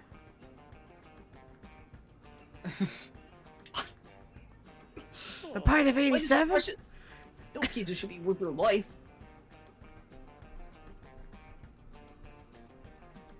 Yeah, I learned that the hard way since that's how I died. Knowing her actual way of death and hearing this constant gag, it does something to know. you. I am pretty sure all of that is factually untrue. Why are we making up something that's a disservice to ourselves? At this point, I never know with you two. Yep. But that's half our charm. Come on, chat, pay up. We must abide by the pizza promo laws. We're noble that way. The pizza promo laws! Dang, you just misread the special, but now you sort of can't backpedal, can you? You lose the 3 money and get the 3 stamina from the pizza. At least it tastes good. If you can one day achieve at least half the charm Polly and Scott have, oh, that'd be a win in your book. I feel called out. Oh. Sure, I'll try for it. Alright. Alright, what do we got? A wedding? Or cult headquarters? Oh, that's gonna make us lose. So probably. I didn't know you liked weddings. It's not the wedding, Scott. It's the wedding party. Ooze. Weddings, the union of 2 or more soulmates pledging life and love to each other for the rest of their days. If you believe that true love stuff. If not, at least weddings are a fun place to dress fancy and get drunk. Rice, woo! They're also fun to crash, which is what you're doing now. Shh. So what do you want to do? Talk to the runaway bride, catch the bride bouquet. Speak now or forever hold your peace. We're gonna talk to the runaway bride. Before you can get inside to check out the buffet and open bar situation, you see the bride crying behind some bushes. Uh-oh. Excuse me, miss. Sorry to bother you, but you look sad. Shouldn't you be happy on your wedding day? Oh, you guys are wedding crashers, I assume. Normally I'd have my hellhounds rip you to shreds, but maybe you can help me. You see, I'm supposed to marry my childhood best friend today. It's an arranged marriage that will unite our dukedoms in the 3rd circle of hell. And I do love my fiancé. He's funny and sweet, and we've always been close. Ours has been a slow burn friends to arrange couple to actual couple story. Plus, when I got kidnapped by angels and held hostage in heaven a few months ago, my fiancé led the ambush to free me. It was so romantic. But the problem is, while I was in prison in heaven awaiting rescue, I sort of met someone. The name is Adriel. They're a low-ranking angel who was ordered to guard my cell, but Adriel wasn't like the other angels. We got really close while I was a hostage. They saw me not as a demon or a duchess, but as a person. It was liberating. When my fiancé came for me, Adriel slipped me the cell key, which allowed me to escape. They would have been executed if they got caught helping me, but they did it anyway. And now, I don't know what to do. Do I marry my sweet, sexy fiancé uniting our dukedoms against the ring of heaven? Or do I run while I still have got the chance and throw myself at Adriel in a whirlwind forbidden romance? Well, I know what you shouldn't do. Trust total strangers to make this big life decision for you. But since you already are, Leaf, any ideas? You pulled all-nighters enough reading fanfic to know exactly how the story should end. Who should the bride go for? Double down on your previous choices and choose the super sexy childhood friend. Wedding buffet cannot get canceled, or I feel like no arranged marriage. the double down is like you lose hype, possibly. Yeah, we'll lose hype, but it's soul, right? Because you're doing the right thing. Is it so? Or no arranged marriage can trump a good star-crossed Well- love story. Run into the arms of a sexy angel. Well, I think that. Okay, hold on. See, but it says the wedding buffet, so it makes me think Statma. Because it says wedding buffet. Not that we're doing the right thing, but because we want food. So I think it might be like we gain Statma, lose hype, I think, for that one. No arranged marriage can trump a good star-crossed lover's story. So then that might be the swap. Since we're not getting the buffet, we lose Statma, but gain hype.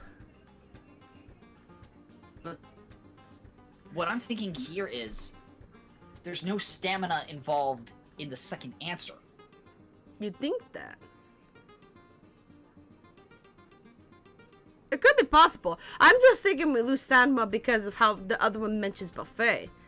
But you could be right, and it has nothing to do with Statma. I'm gonna double down on the choices. Okay. But marrying the best friend is such a vanilla option. Where's the drama? Where's the twist? Where's the forbidden angel act? The angel one is hella funny. Maybe one day we'll see it. It's a total -3 hype move if you ask me. Maybe, but this is probably for the best. And anyway, as soon as we get married, there will be lots of sex. Oh, well, tension. You got me at lots of sex, but lost me at you all tension. Please elaborate. My fiance's family has this ancient tradition in which newlyweds refrain from fortification for a year after marriage. This does not sound like a good tradition, girl.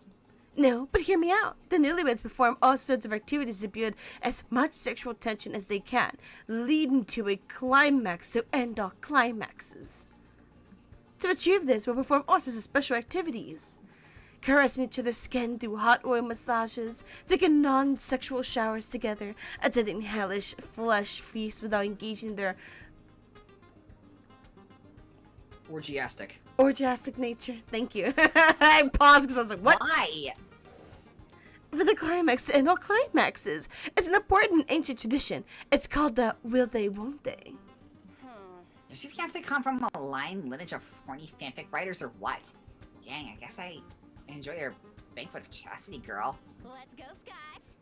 Scott, buddy, this is too much for my incorporeal body to handle. If there will be no sex at this wedding, let's feast some other way. Oh, come on. That's not what I wanted. Let me untangle my tentacles first. Alright. Whatever. Oh! There we go. All right. Shady property. Finally, some respect for wacky stuff. No shit! Uh-oh. This is a progressive thing. You stop the car when you see none other than Hope waiting on the side of the road. Hope, where you going, girl? Oh, it's you. Hey. I'm en route to the city of Vice to enter the annual world competitive terror championship. Okay, so we're still on the right path. We're still on the path. See? All right. Even though we lost the We're control. working it. We're working it. We're twerking it. We're jerking it.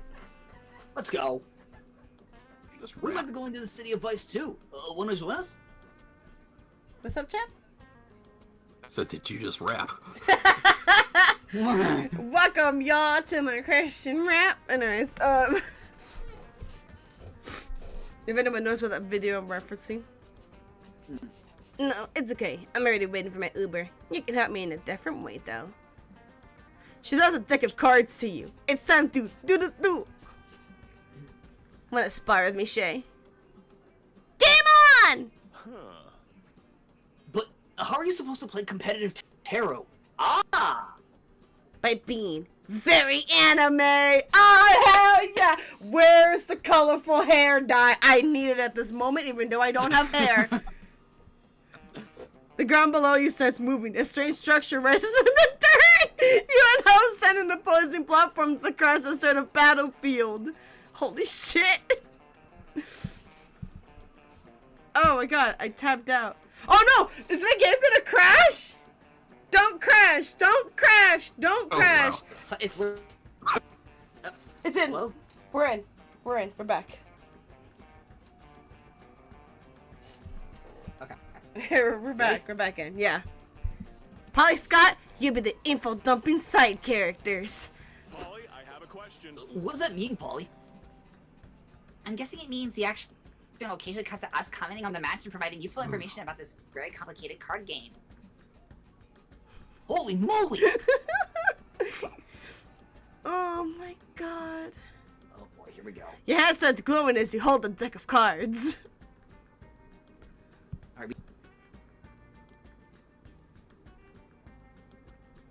You better not fuck this. Oh my god. Oh god, her eyes. Wait, hold on. Let's take a quick pause. Everything's starting to lag a little bit.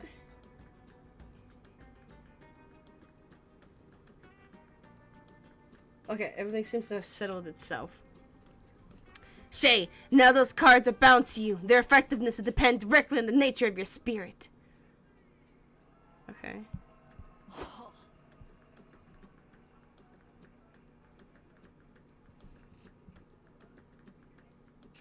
Alright, hang on. So it's like Shay's spirit is divided into different aspects, kind of like our. Uh-oh. Alright, this ought to be interesting. Okay.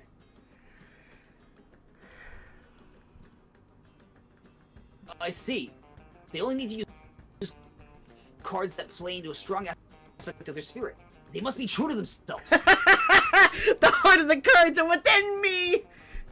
Alright, here we go. That's right, in the first phase of competitive tarot is the astral influence phase. Like hype? The astral influence phase? We each choose a celestial body that will grant us its favor and boons. Good luck defeating me when I'm supported by the moon. It's a mysterious celestial body of many faces. The moon controls the tides and influences not only all of our fates. I was kind of waiting for a coughing fit. I had a good run.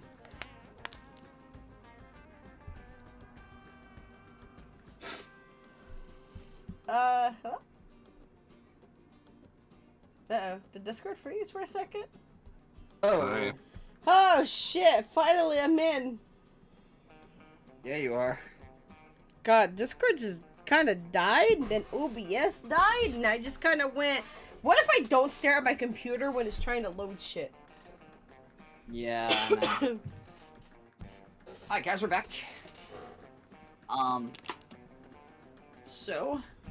That said, I think we are ready to continue with our Yu-Gi-Oh battle. charade, are we not?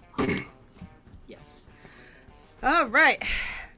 The moon controls the tide and influences not only all of our fates, but the Earth's fate too, as both celestial bodies dance a cosmic tango of gravity.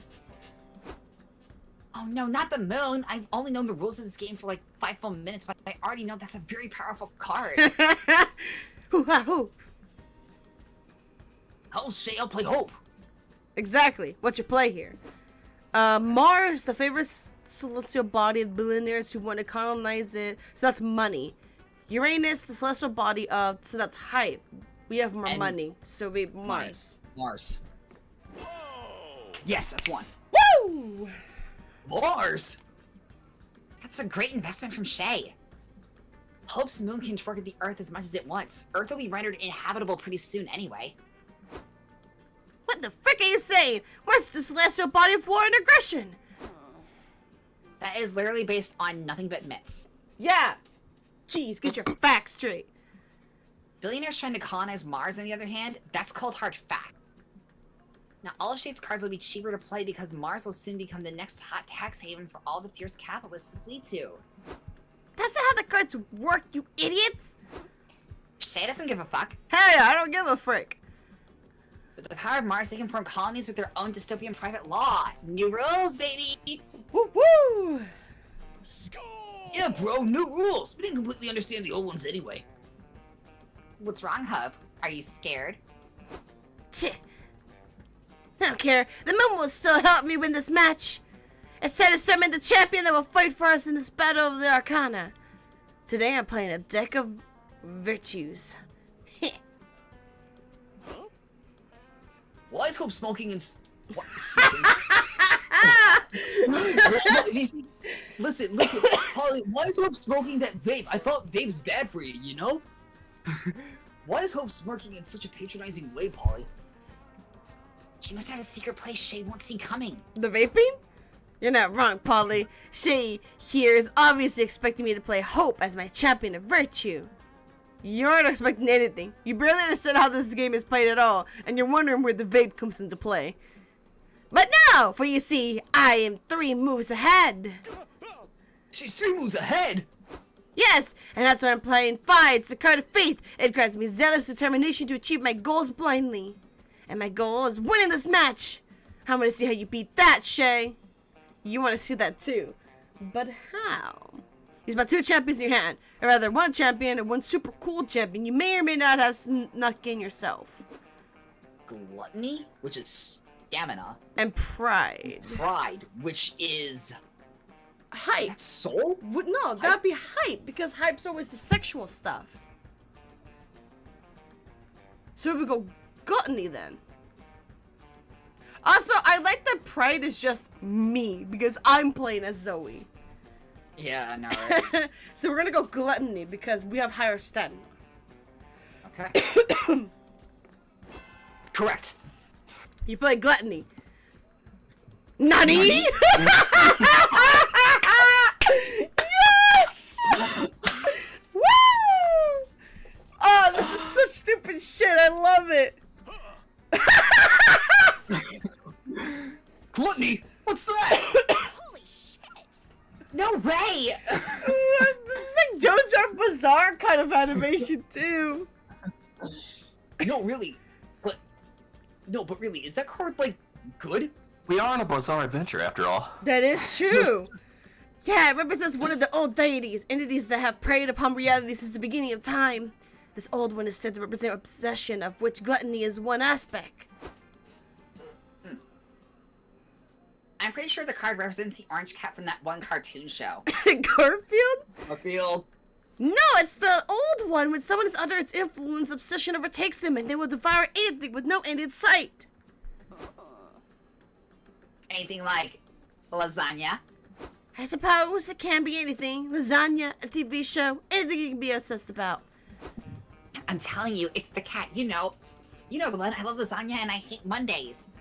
You know the one. Does this old deity hate Mondays? I mean, I don't think the deity cares about the abstract construct time or work days. But I suppose that if it had to choose its least favorite day to be the most productive one, Monday, sure.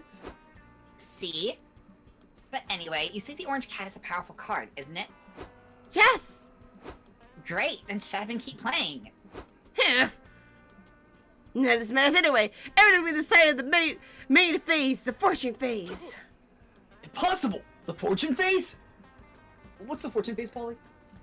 No idea, but I'm pretty sure she'll explain now. In the fortune phase, you try to finish your opponent by arranging your cards into a successful tarot reading of your opponent. You read their future, and you read them to filth. This is a competitive tarot after all! Okay, finally! All this time I've been wondering why this game even has the word tarot in it. Be ready, Shay, because I've seen the future, and it doesn't look good for you. First, the Enlightenment. It predicts Shay realizing and coming to terms with the fact that they barely know how to play this game. I've read it like a while ago. Incredible, that's 100% true! Second, the hole. It represents the fact that Shay is riddled with so much embarrassment that they want to dig a hole and bury themselves in it. I mean, every day of my life. And finally, the card with which I always destroy my opponents. Hope always prevails! It literally predicts Shay losing against me. Look at it! Oh no, it's a foolproof fortune! How could Shay defy such a specific fate? Exactly. One could say they are hopeless. You're finished unless you find the perfect counterplay. Play any random sequence of cards and give a deep sounding yet vague enough prediction that you can't fail. Hope can't defeat someone who's not even fighting her. Play the birthday card. That's gotta be Soul. So Okay. I think this is Mind versus Soul. So Soul. Yeah, Soul. Correct! We did it, boys! Let's go! Oh, that's so nice! It has a tarot card. It's a birthday card. Hey, any card can be a tarot card if you want it to be. No, that's literally and factually untrue. This is a birthday card, not a tool that can be used to make prediction. Well, don't be so close-minded, Hope. Isn't wishing you a happy birthday sort of predicting a happy birthday? No! I mean, isn't it your birthday this year? I have a birthday every year. Ah, and Shay knew this, so wise and thoughtful of them. My birthday isn't today, though. Well, of course, it's more like a prediction that you will have a birthday soon. My birthday isn't soon. I mean, what's soon, really? A year isn't that long anyway. Isn't your birthday less than a year away? Well, yes, but... Then close enough if you ask me. Jesus Christ, we're just dancing around poor Hope. Happy birthday, Hope! It's not my birthday! Oh, why so grumpy? It's because you missed your birthday. Would you be less of a grumpy grump when we celebrated your birthday early this year?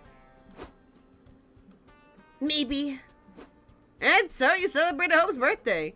Later, Hope thanks you. Fighting you has shown her she still has much practice to do, especially in regards to practicing their patience against annoying dumbasses. For helping a friend, you get 5 soul! Hey, if you end up in the city of Vice, give me a call. We can all laugh this off and have a party after the tournament. It's a deal, boo. Alright, guys, we gotta rush soul now. We gotta hit 25. Let's go. You part ways. Today you won because you believe in the heart of the cards. Cards. Let's go. And now for Shay's actual turn. Yeah, Do we have completely to get- forgot. Did you say we had to get it before week 7 or Oh, we can get it. We can get it. anytime? Let's see. I'm gonna double check. You mentioned something about week 7. Right. Yeah, no, we're good. It's just we have to be careful not to trigger the destination. What is it? Okay, so Not to trigger the story after week 7. it says, in order to obtain the storyline layer for Soul, you need to accumulate 15 Soul no earlier than week 3, while also being careful of not triggering the destination no earlier than week 7, as the storyline will be cut off. But there's only 3 events, and we just did all 3 events. So I think it's safe to say we can hit rush 25. Slow. We can hit 25 because we just finished the story. Okay, cool. Woo! Who wrote that guide anyway? The one who figured out this game way quicker than we did. Well, if the whole week 7 thing's a bunch of bull, then...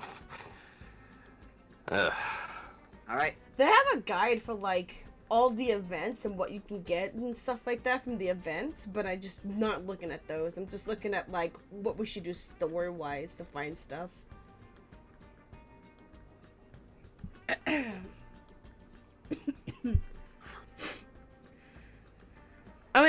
crazy how quickly people get together to make a guide. I think like the noodle shop guide was like up and ready to go within like 2 days of the game releasing. Oh my god. Yeah. Cause I guess if someone went like ham just testing everything. This place seems like exactly the sort of place you shouldn't visit. Oh, is that Jeff? I was about to say that. Say the game. Don't call me a name. That's no way to talk, no way to walk. Okay. Okay. Oh god, Jerry's here. Which actually is exactly why you have to visit it. Horror movie logic for the win. The big question now is how you'd like to enter the premises. What's it gonna be? Break it to the basement. This house has sketchy vibes, so clearly the best response is to match those vibes into the house in the sketchiest way possible. Breaking into the basement. It seems unnecessarily dangerous. I'm in. You grab a crowbar, pry open the cellar window, and shimmy into the dark, smelly basement. Wait a sec. Do you guys hear muffled crying? You follow Scott to a big cage. A couple people are bound and gagged inside. When they see you, they start thrashing and making muffled noises. Oh, I think we stepped into a weird sex thing, guys. You gotta be respectful of kinks. Let's leave them to it. You all start to leave. The cage people do not like that. The thrashers shout louder. Finally, one of the cage people get their gags loose. We're not having sex in here, he shouts. We've been kidnapped. Please free us before Jerry the murderer gets back. Shit, looks like you're these people only chance of survival. Oh shit. What the hell is this? Looks like Jerry's got lots of crap in his basement. Maybe there's something here that'll help you free the captives. Oh no, not Lefty. Weird looking shrooms, Jerry's mini flamboyant hats, tap dancing shoes from that time Jerry decided to learn tap dancing but ended up quitting after only 2 classes. Stamina's our second highest. I think we can afford to lose some stamina here. So tap dancing? Tap dancing, I think, would be the best option. Alright. Great idea, Shay. You just have to tap dance hard enough to punch through iron. It's the perfect plan. Is it though? Guess the only way to know is to put the mad tap dancing skills you were conveniently hiding all along to the test. You tap dance to the cage. Nothing happens. Nothing other than you losing 3 stamina and making enough of a racket for Jerry to come check on you. What's going on down here? Why are you dancing on my murder cages? Is this another weird internet dance craze? Quit doing internet trends on my private property, you meddling teens. I'm gonna murder you so hard. Although, I have to admit, you're a really good dancer. Before I murder you, maybe you could show me some of your moves. Let's make a deal. I'll teach you some tap dancing moves if you let the captives free and don't kill anyone. No, come on. Clear my whole evening for this murder. Touchdown! Sorry, Jerry, but like Coach always says, you can't have your cake and eat it too while you're scoring the winning touchdown. You can always find more murder victims, but a tap dancing lesson from Shay is a rare opportunity. You don't want to miss out on this. Jerry moves it over, staring at your click-clacking feet as you dance. Ah-cha-cha-cha-cha. Fine, I choose. Tap dancing. Hooray! Jerry frees his captives and you teach him about step ball changes and jump clicks. You gain 3 soul and 1 hell of an ankle cramp. Oh, we can rush this now. We all have to go to the car. Okay. What's our strategy here? To the car! I forgot we were in the rotation. This is going well. Alright, we all have to pick risky. Okay. So time to update my fanfic. That's 1. Ugh, so many Chat. choices. Risky bisky. 2. Where to sit? 3. And then nail in the car. 25. Wait, there's something else. Yeah! We did it 100%! Yes, let's go. Destination fulfilled. Completely 100% fulfilled. Let's see this ending. All right, chap, this is all you, buddy.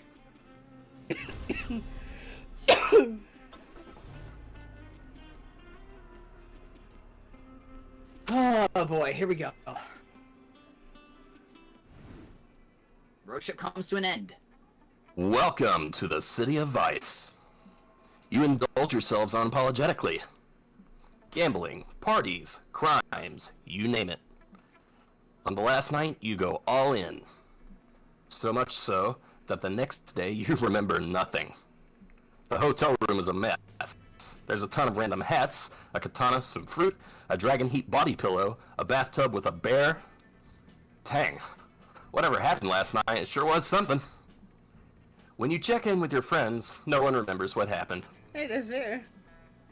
Even Vera. Oh, let's go. You know what? That's great. It's not every day you see her indulging herself and just having a good time. Yo, that is a raid. Oh, hey! Thanks for the raid. The Paul stream. Master P graded. Yo, what's going on? What is going on, Ruby? That's a familiar face. Hey, what's going on? Demon Slayer. Hello, everyone. Welcome in. You were actually just catching us at the very end of things. We just finished our round of Monster Road Trip. He's your raid. Yo, what's going on? Anyways, what's going on, Raiders? How you all doing tonight? My name is Leaf Apollo. I am a variety streamer of sorts. Actually, this is gonna be my last stream for a while because I've got some big life things coming up. But yes, right now you are watching the Fweet play Monster Road Trip, or at least catch the very end of it. So let us go right ahead and continue going here. Chap, off you. She deserved to have some fun. Not only because she spends all day being a boss bitch, and that can be exhausting, but she's the one who made the most money via gambling and various crimes, which you later spent on all the other vices. A toast to Vera Oberlin, queen of everything. And wait, you're not alone in the hotel room. All of your friends you helped on the road are here. There's hope in the bathtub. Look at it, it's just like a gremlin in the bathtub. You sort of remember her winning the competitive tarot tournament and joining you to party. And there, on the ceiling, it's Eddie, the anti-gambling aardvark. Why is he on the roof? He's duct taped to the ceiling. I know, who did this to him? He came here to convince people not to gamble. But no one said anything about not getting shit-faced, partying like there's no tomorrow, and ending up duct taped to the ceiling of a hotel room. That's Damn. amazing. Wait, and what's that? Only now do you realize that one of the walls is totally shattered by Valerie's ship. Holy shit, that's amazing. She made it to the party! Woohoo! Ha! Even if you don't remember shit about the night before, it's good to see you all came together. To go fucking wild. That is awesome sauce. That is awesome. And that wasn't all. Me. You were so excited to get to the city, get to City of Vice.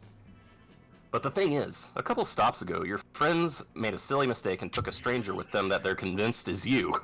I'm not getting my romance ending. Oh no! I came in this place. What a wacky error. It takes you some days to hitchhike to City of Vice, and when you finally arrive, everyone's done and ready to go back home.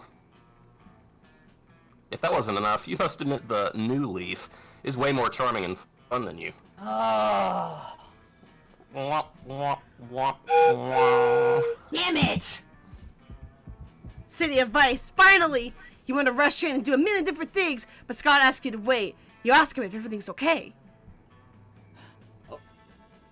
I wanted to tell you that, your hair looks really food today. They are tentacles. What? Really good. I meant really good. Thanks! No problem, bro. I like how you're still stylish all the time. That's one of the main things I like about you. Other things I like are... you're kind, you're fun, you're smelly. Is it being smelly a bad thing?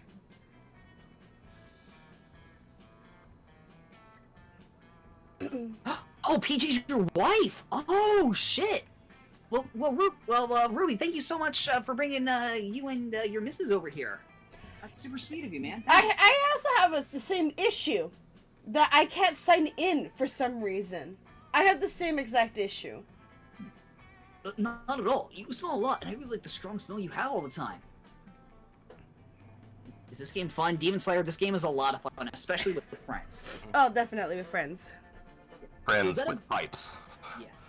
Was that a bad thing to like? Sorry, I didn't want to hurt your feelings. I have a big respect for your feelings. I care about them. Scott stares at his hands, clearly reading something. Scott, Are you reading something on your hand? What? No, not at all. What would I be reading on my hand? So silly. No, I can't lie anymore, Shay. I'm reading the super smart advice Coach gave me the other day when I asked him for advice on how to tell you how I feel about you.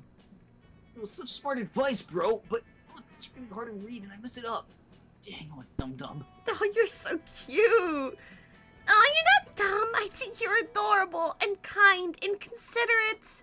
And I think your confession was a touchdown. Really? You lean closer to Scott and kiss him. Really? Aww. Aw, that was really awesome and cute. Oh shit, my heart. The chap went. What a night. It's a shame you've all forgotten most of what happened. The only thing you know for sure is that you had the night of your lives. But after some research, Polly manages to find one pic from last night, and it's a pic featuring you. You were already down by then, which is no surprise. You are a sleepyhead.